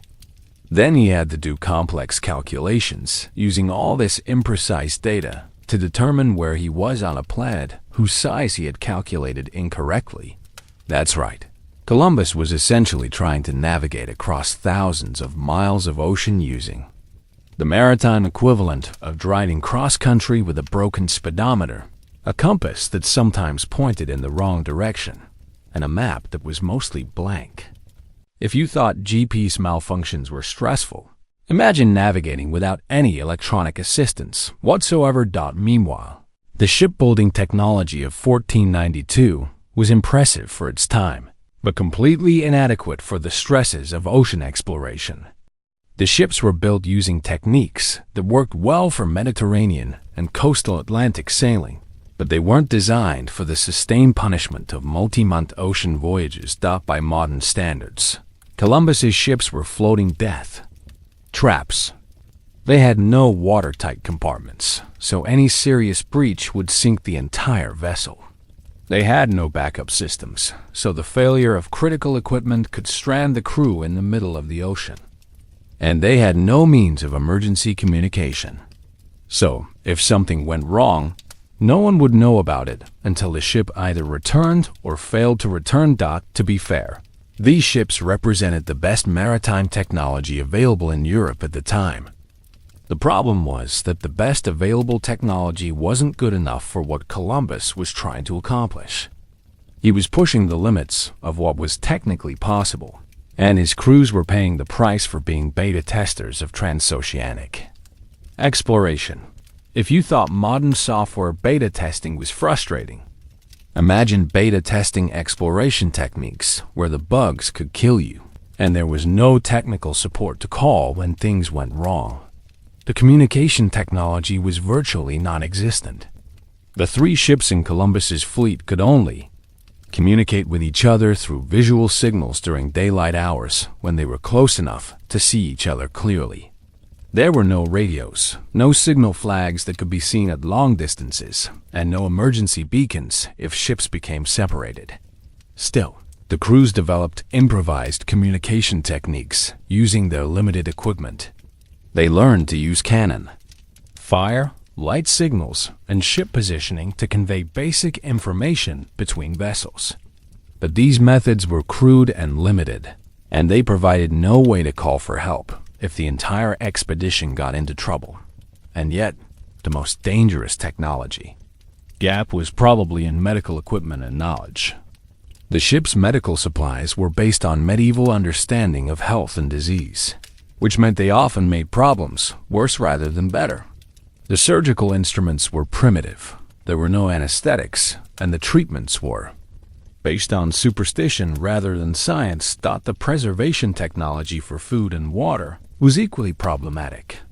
The techniques for storing supplies during long voyages were based on methods that worked for shorter trips, but they weren't adequate for the extended duration of transoceanic exploration. Food spoiled, water became contaminated, and there were no backup preservation methods when the primary systems failed. Of course, the weather forecasting technology was completely non-existent. Columbus and his crews had to deal with Atlantic storms using only their experience with Mediterranean weather patterns, which were completely different. They had no way to predict dangerous weather, no advance warning of storms, and no scientific understanding of the meteorological patterns they were encountering. The metallurgy and materials science of the time also created limitations that affected every aspect of the voyage. The iron used in ship construction was of variable quality. The rope and canvas materials degraded quickly in ocean conditions, and there were no synthetic materials that could resist the constant moisture and salt exposure of sea voyages. Let's be clear about the implications of these technology gaps.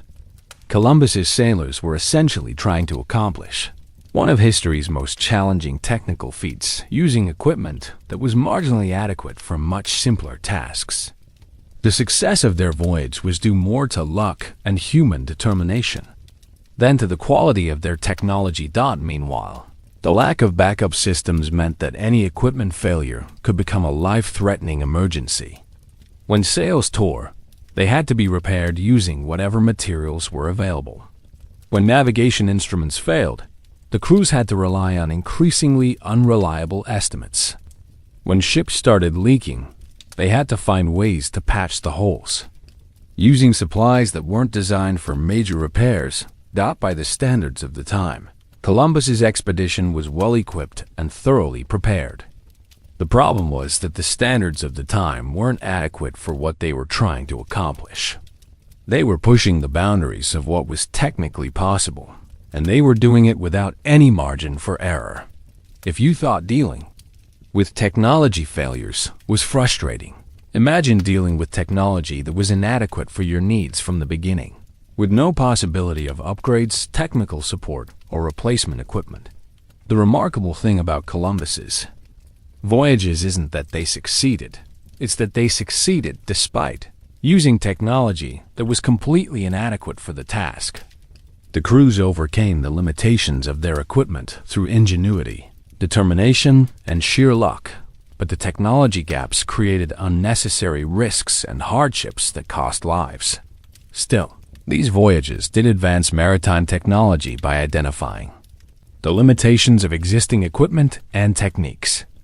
The problems encountered by Columbus's crews led to improvements in navigation, shipbuilding, and preservation technology that made subsequent voyages safer and more successful. And yet, for the individual sailors dealing with these technology gaps, the improvements that would benefit future explorers were cold comfort. They had to work with the equipment they had, regardless of its limitations, and hope that human ingenuity could compensate for technological inadequacy. Looking back, the technology gaps that plagued Columbus's voyages illustrate the dangers of attempting technically challenging projects before the supporting technology has been fully developed. But they also demonstrate the human capacity to achieve extraordinary things using inadequate tools when the stakes are high enough to motivate exceptional effort. The technology hell that Columbus's sailors endured was yet another layer of the comprehensive nightmare that made these historic voyages far more dangerous and difficult than they needed to be.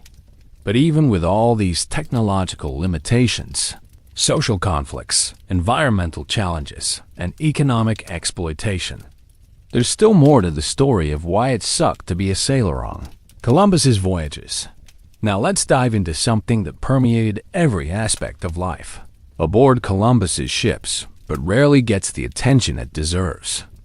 The suffocating religious atmosphere that turned an already nightmarish voyage into a floating theological prison where your salvation was constantly being monitored by people who were just as terrified and confused as you were. Let's be honest. About the role of religion in 1492. It wasn't just a personal belief system. It was the entire framework through which people understood reality, morality, and their place in the universe. Columbus's sailors weren't just dealing with physical hardships. They were also grappling with profound theological questions about whether they were doing God's work or sailing straight into damnation. Columbus himself was deeply religious, convinced that his voyage was divinely inspired and that he was carrying out God's plan to spread Christianity to new lands.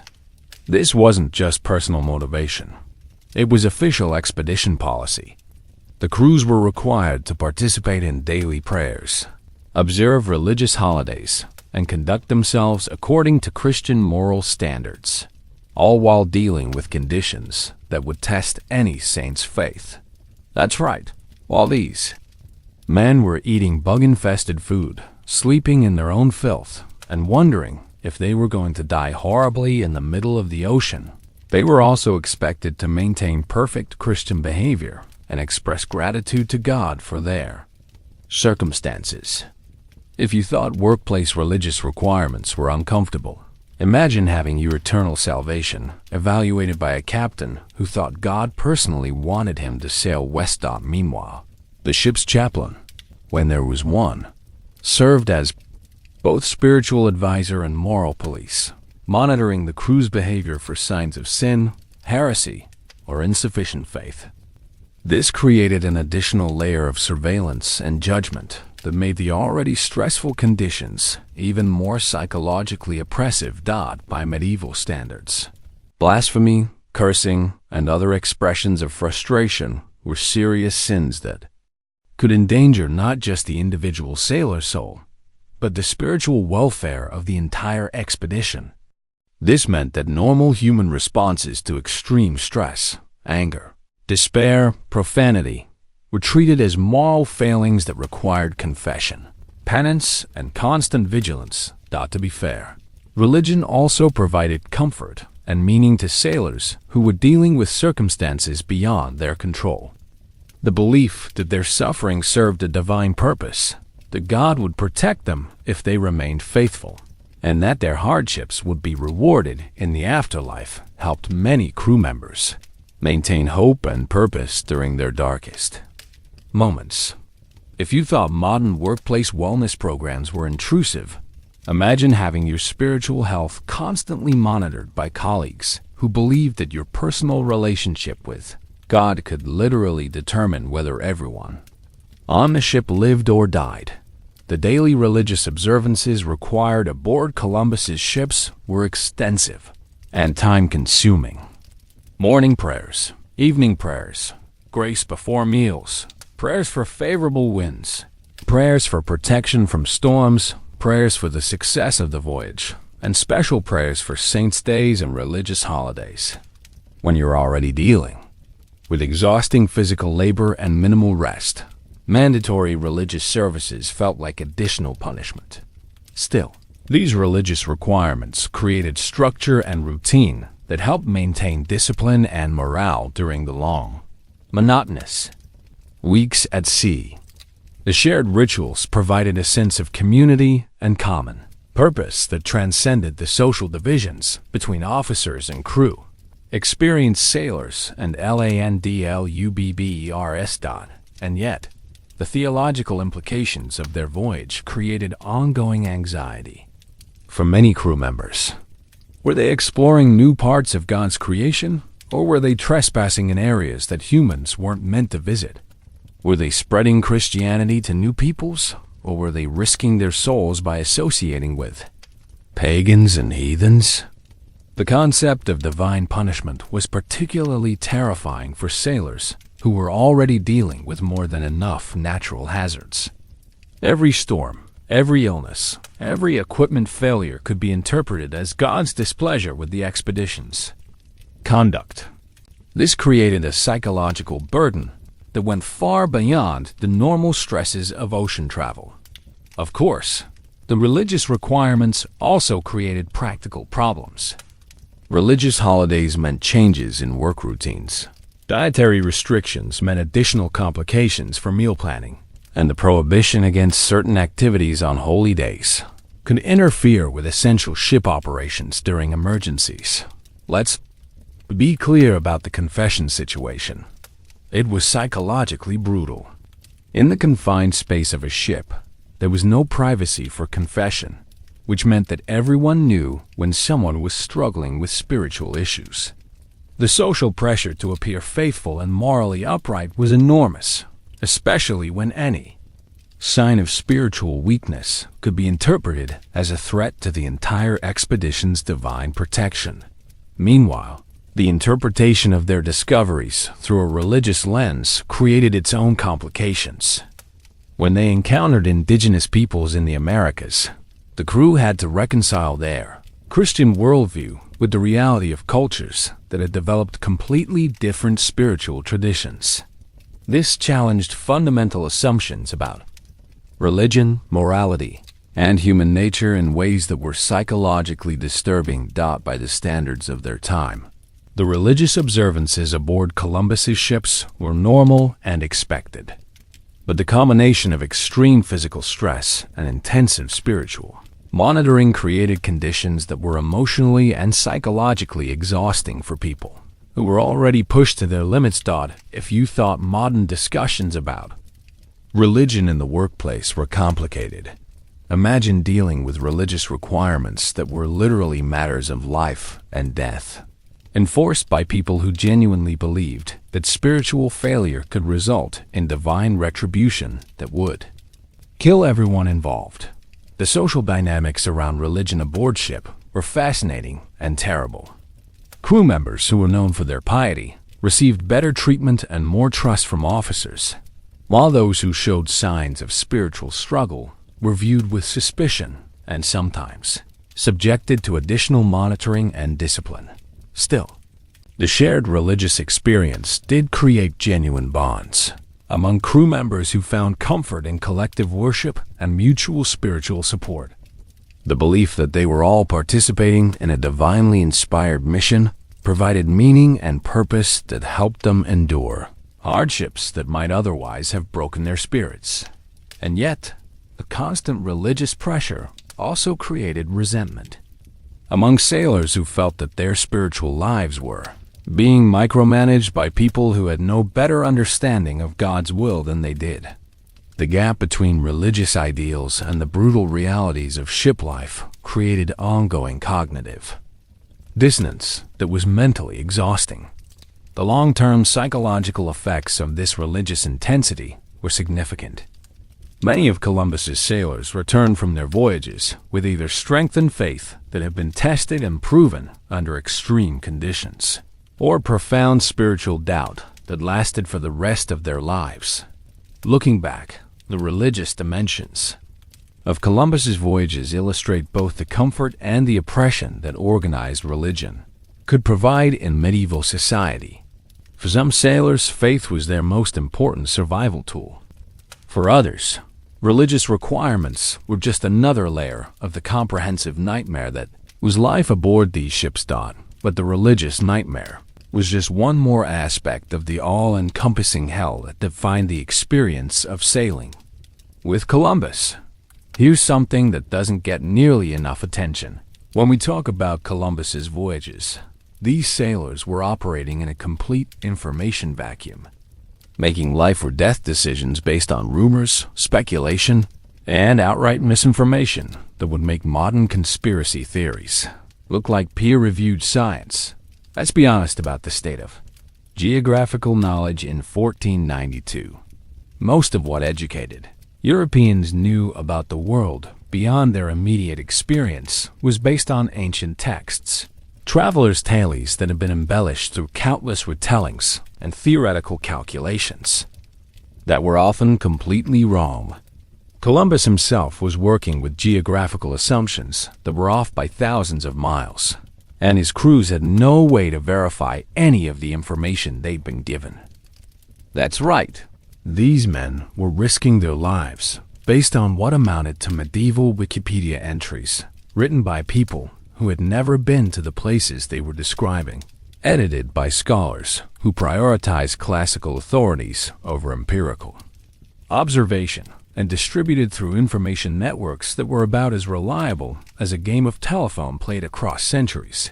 The maps available to Columbus were masterpieces of creative cartography that combined accurate information about familiar areas with pure speculation about everywhere else. The Atlantic Ocean was filled with imaginary islands, mythical kingdoms, and warnings about dangers that existed mainly in the imaginations of mapmakers who had never seen an ocean. Meanwhile, the crew members had to trust their lives to navigation based on this unreliable information while having no way to independently verify what they were being told. Modern people can at least Google conflicting sources and try to evaluate credibility. But Columbus's sailors had to accept whatever information their leaders provided or risk being accused of mutiny. By 1492, the information ecosystem in Europe was dominated by authorities whose credibility was based on tradition and social position rather than accuracy or expertise. Ancient writers like Ptolemy were considered more reliable than contemporary observers, and religious doctrine often trumped empirical evidence when the two conflicted. To be fair, Columbus and his officers were working with the best information available to them at the time. The problem was that the best available information was often completely wrong, and there was no way to correct these errors except through the kind of dangerous trial and error experimentation that Columbus's crews were involuntarily participating in. If you thought modern misinformation was dangerous, imagine making decisions about transoceanic navigation based on geographical theories that were wrong about the size of the Earth, the location of continents, and the basic nature of ocean currents and wind patterns. The rumor mill aboard ship was particularly toxic because it was the only source of new information the crew had access to during their voyage. Speculation about their location, their destination, and their chances of survival spread through the ships like psychological contagion, creating panic, false hope, and wild theories that were impossible to verify. Still, the sailors developed their own informal information networks based on practical experience rather than theoretical knowledge. Experienced seamen shared techniques for reading weather patterns, recognizing signs of approaching land, and managing the practical challenges of ocean travel that weren't covered in any official sources. And yet, this practical knowledge often conflicted with the official information provided by expedition leaders, creating confusion and conflict about whose expertise to trust. When your survival depends on accurate information, disagreements between different sources of knowledge become matters of life and death. The language barriers created additional information problems when Columbus's expedition reached the Americas. The crews had to communicate with indigenous peoples using gestures, drawings, and improvised sign language, leading to misunderstandings that had serious consequences for both sides. Of course, the information that Columbus and his crews brought back to Europe was also filtered through their preconceptions, cultural assumptions, and economic interests. The reports they provided about their discoveries were shaped by what they expected to find, what they thought their sponsors wanted to hear, and what would justify the costs and risks of their expedition. Let's be clear about the implications of this information blackout. Columbus's sailors were essentially flying blind into unknown territory, while being told they were following well-established routes to familiar destinations. The gap between what they were told to expect and what they actually encountered created ongoing psychological stress that added to all their other challenges. Meanwhile, the lack of reliable information about their families, their homeland, and events in Europe created ongoing anxiety for crew members who had no way of knowing what was happening in their absence. They were cut off from all news for months at a time, living in an information bubble that contained only whatever was happening aboard their ships docked by modern standards. The information environment of Columbus's voyage was a perfect storm of misinformation, incomplete data, and communication failures that would be recognized as contributing factors in any disaster analysis.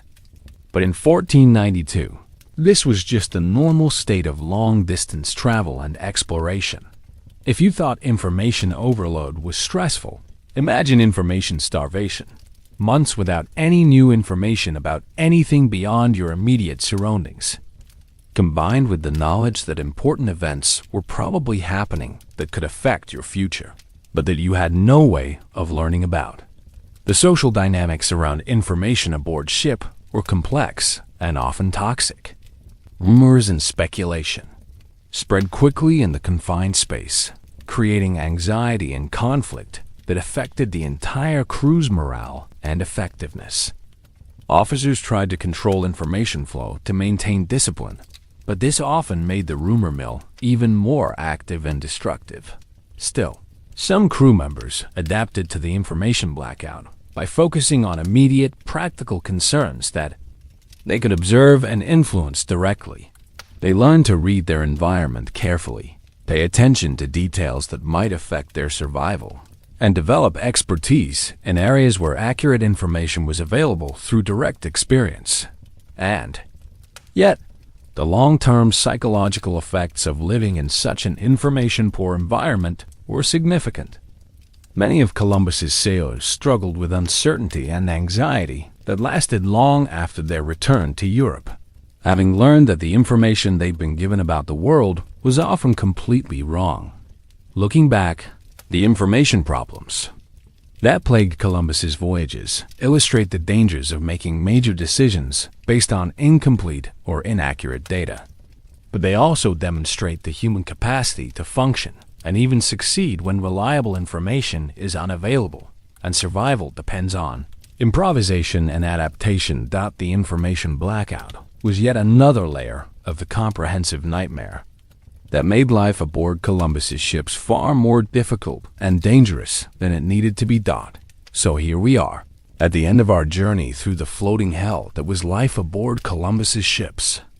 We've explored every conceivable aspect of why it sucked to be a sailor on these historic voyages, from the recruitment of society's most desperate people to the religious oppression that turned spiritual comfort into psychological torture. From the complete information blackout to the technological failures that nearly killed everyone involved. But perhaps the most remarkable thing about this entire story isn't how terrible the experience was. It's that enough people survived it to make it back to Europe and tell others about what they'd endured. These survivors formed an exclusive club that nobody had wanted to join, bound together by shared experiences that were literally beyond the imagination of anyone who hadn't lived through them. Let's be honest about what survival meant for Columbus's sailors. It wasn't just about living through the physical dangers, storms, disease, starvation, and violence. It was about maintaining their sanity while dealing with psychological stresses that would challenge modern people with all our understanding of mental health and trauma recovery. The men who returned from Columbus's first voyage were fundamentally changed by their experience. They had seen things no European had ever seen, survived challenges that tested the limits of human endurance, and participated in events that would reshape world history. But they had also paid an enormous personal price for these achievements. Meanwhile, the skills they had developed during their ordeal, the ability to function under extreme stress, to cooperate with incompatible personalities in impossible conditions, to improvise solutions to life-threatening problems with inadequate resources, were exactly the kinds of skills that would be needed for the centuries of exploration and colonization that followed. By the time Columbus's survivors made it back to Spain, they possessed knowledge and experience that couldn't be found in any book, learned from any teacher, or acquired through any other means.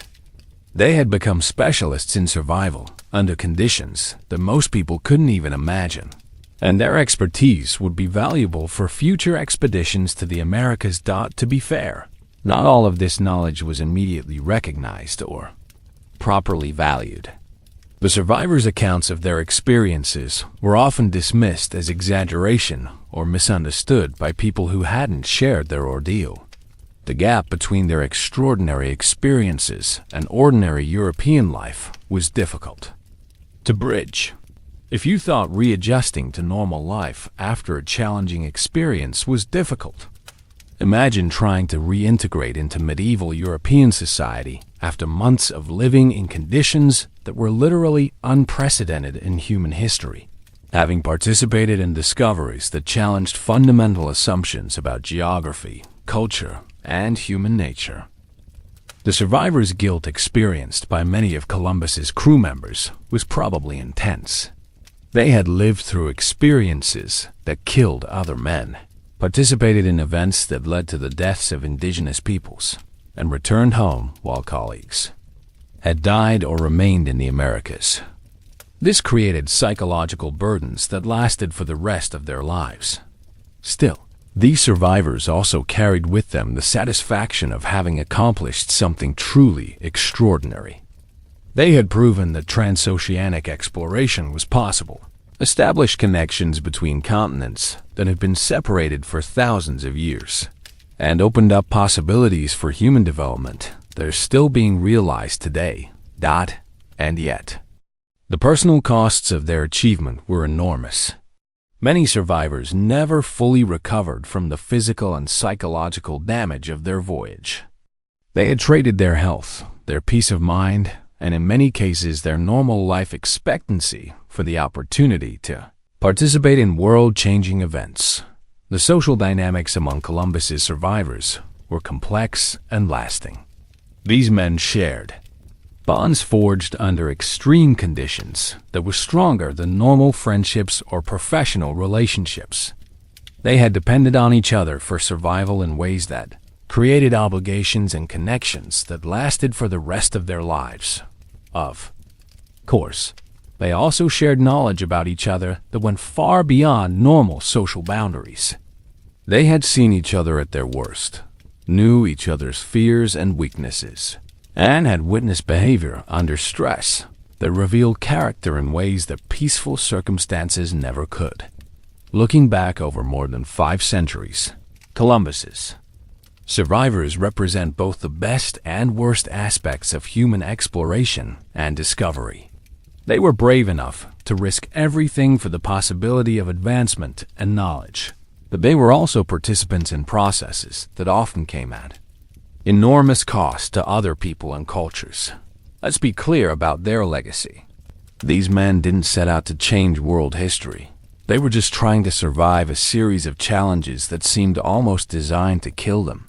But their collective survival and the knowledge they brought back to Europe initiated changes that are still affecting the world today. Meanwhile, their individual stories remind us that major historical changes are usually accomplished by ordinary people dealing with immediate, practical problems rather than by visionary leaders implementing grand strategies. Columbus may have had the vision, but his sailors had to do the actual work of making that vision reality. By any reasonable measure, Columbus's sailors got a raw deal. They endured months of hell for minimal compensation, risked their lives for other people's profit, and participated in discoveries that would benefit future generations far more than themselves. And yet, they also got to be part of something genuinely historic and meaningful. If you thought modern work-life balance was challenging, remember Columbus's sailors, who literally risked everything for their jobs and somehow managed to survive. Experiences that would break most people today. Their resilience, adaptability, and determination under impossible conditions remain inspiring even as we acknowledge the terrible costs of their achievements. The survivors of Columbus's voyages prove that human beings are capable of enduring almost anything when survival is the only alternative.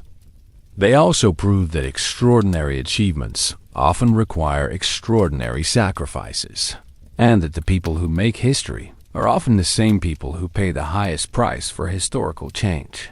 Still, their story ultimately demonstrates the power of human cooperation, ingenuity, and determination to overcome seemingly impossible challenges.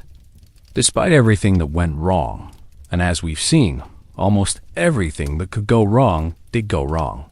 Enough of them survived to complete their mission and return home with knowledge that changed the world. And so we come to the end of our exploration of why it sucked to be a sailor on Columbus's voyages. It was a comprehensive nightmare that combined every possible form of human misery into a single, months-long ordeal that tested the limits of what people can endure and still remain functional. But it was also one of history's most significant achievements, accomplished by ordinary people who had no idea they were making history. They thought they were just trying to survive another day in hell. Instead, they were creating the foundation for the modern world.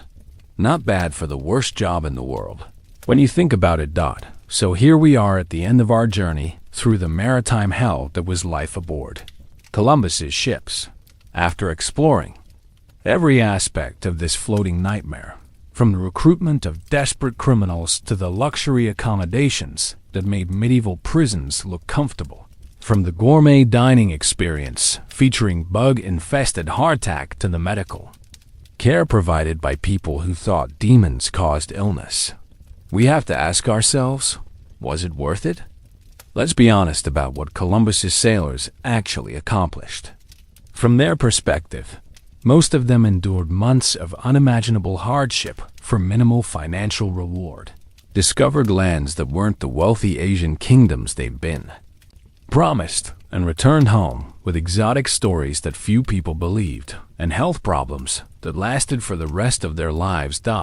And yet, from a historical perspective, these 90 miserable, seasick, underpaid men had just participated in one of the most significant events in human history. They had established permanent contact between Europe and the Americas, beginning a process of cultural exchange, colonization, and globalization that would reshape the entire world over the following centuries.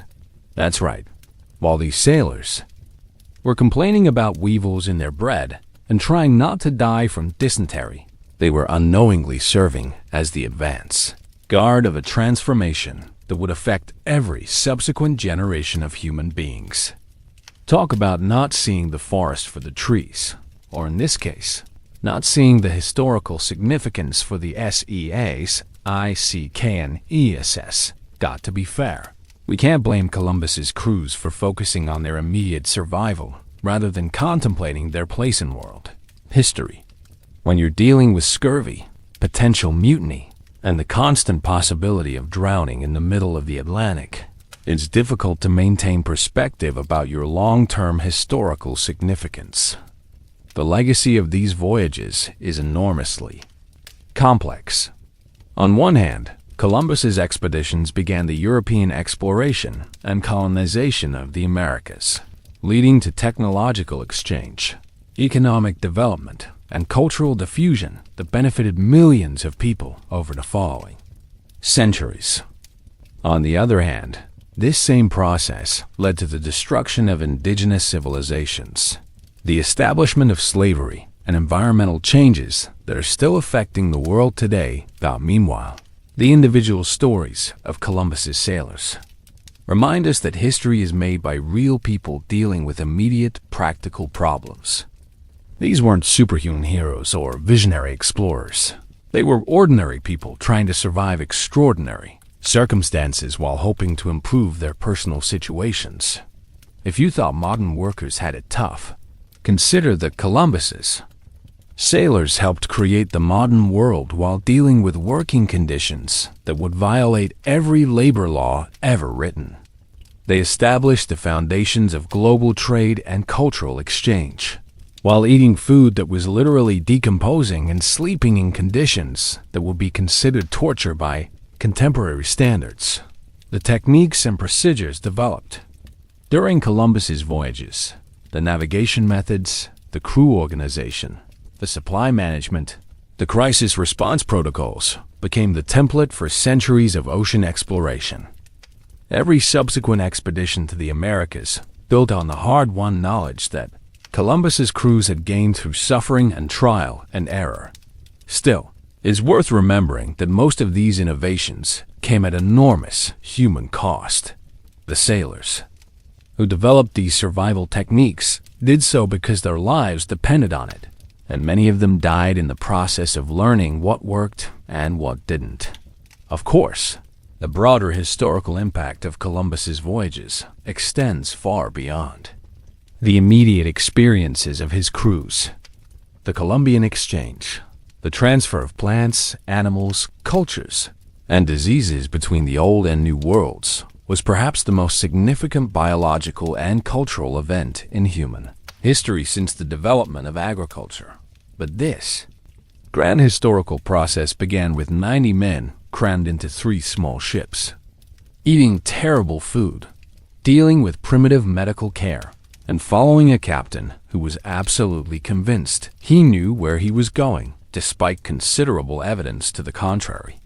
The gap between the historical significance of their voyage and the mundane misery of their daily experience is almost comically large. Let's be clear about the lessons we can learn from Columbus's sailors. Their story demonstrates both the incredible resilience of human beings under extreme stress and the power of economic incentives to motivate people to take extraordinary risks. It also shows how major historical changes often result from the accumulated actions of ordinary people rather than the grand strategies of visionary leaders. The survival of Columbus's crews also illustrates the importance of cooperation and mutual support under challenging conditions. Despite the conflicts, tensions, and occasional mutiny attempts, these men ultimately worked together to complete their historic voyage. Their ability to maintain functioning communities under stress was crucial to their success, and yet we shouldn't romanticize their experience or minimize the genuine suffering they endured. These sailors paid a heavy personal price for their participation in world-changing events, and many of them never received adequate compensation for their sacrifices. The story of Columbus's sailors is ultimately a story about the complexity of historical progress. Major advances in human knowledge and capability often come at significant cost to the individuals who make them possible. The benefits of exploration, discovery, and cultural exchange are real and important, but they shouldn't blind us to the human suffering that often makes them possible. Meanwhile, the techniques that Columbus's crews developed for surviving under impossible conditions, their methods for maintaining morale, managing resources, resolving conflicts, and adapting to unexpected challenges remain relevant for modern people dealing with their own difficult circumstances. By 1493, when the survivors of Columbus's first voyage returned to Spain, they had proven that ordinary people could accomplish extraordinary things when circumstances demanded it. They had also proven that survival under extreme conditions requires qualities, resilience, adaptability, cooperation, and grim determination that aren't always visible until they're tested. If you thought your worst travel experience was traumatic, remember that Columbus's sailors endured months of conditions that would break most modern people, and they did it without any of the support systems, safety equipment, or medical knowledge that we take for granted today. Still, their story is ultimately inspiring, even if it's also horrifying. These men faced seemingly impossible challenges and found ways to overcome them. They adapted to conditions that should have killed them and maintained enough cooperation and discipline to complete their mission, despite every possible obstacle. Looking back over 5 centuries, Columbus's sailors represent both the best and worst aspects of human exploration and discovery. They were brave enough to risk everything for the possibility of a better life, but they were also participants in a process that often came at enormous cost to other people and cultures. And yet, without their willingness to endure the maritime hell we've described, the modern world as we know it might never have developed. The connections between Europe and the Americas that began with their voyages ultimately led to the global civilization we live in today. So the next time you're complaining about airline food, cramped seating, or delayed flights, remember Columbus's sailors. Remember the men who crossed the Atlantic in wooden ships smaller than modern houses, eating food that was literally crawling with insects, dealing with medical emergencies, using techniques that often made things worse, and sleeping in conditions that would violate every human rights treaty ever written. These sailors proved that human beings are capable of surviving almost anything when survival is the only alternative. They also proved that the most significant achievements in history are often accomplished by people who have no idea they're making history. They're just trying to make it through another day without dying.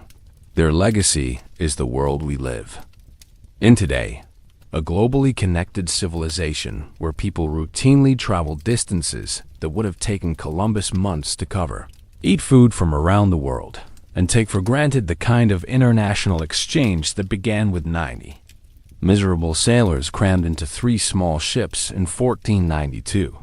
Not bad for the world's worst cruise, when you think about it.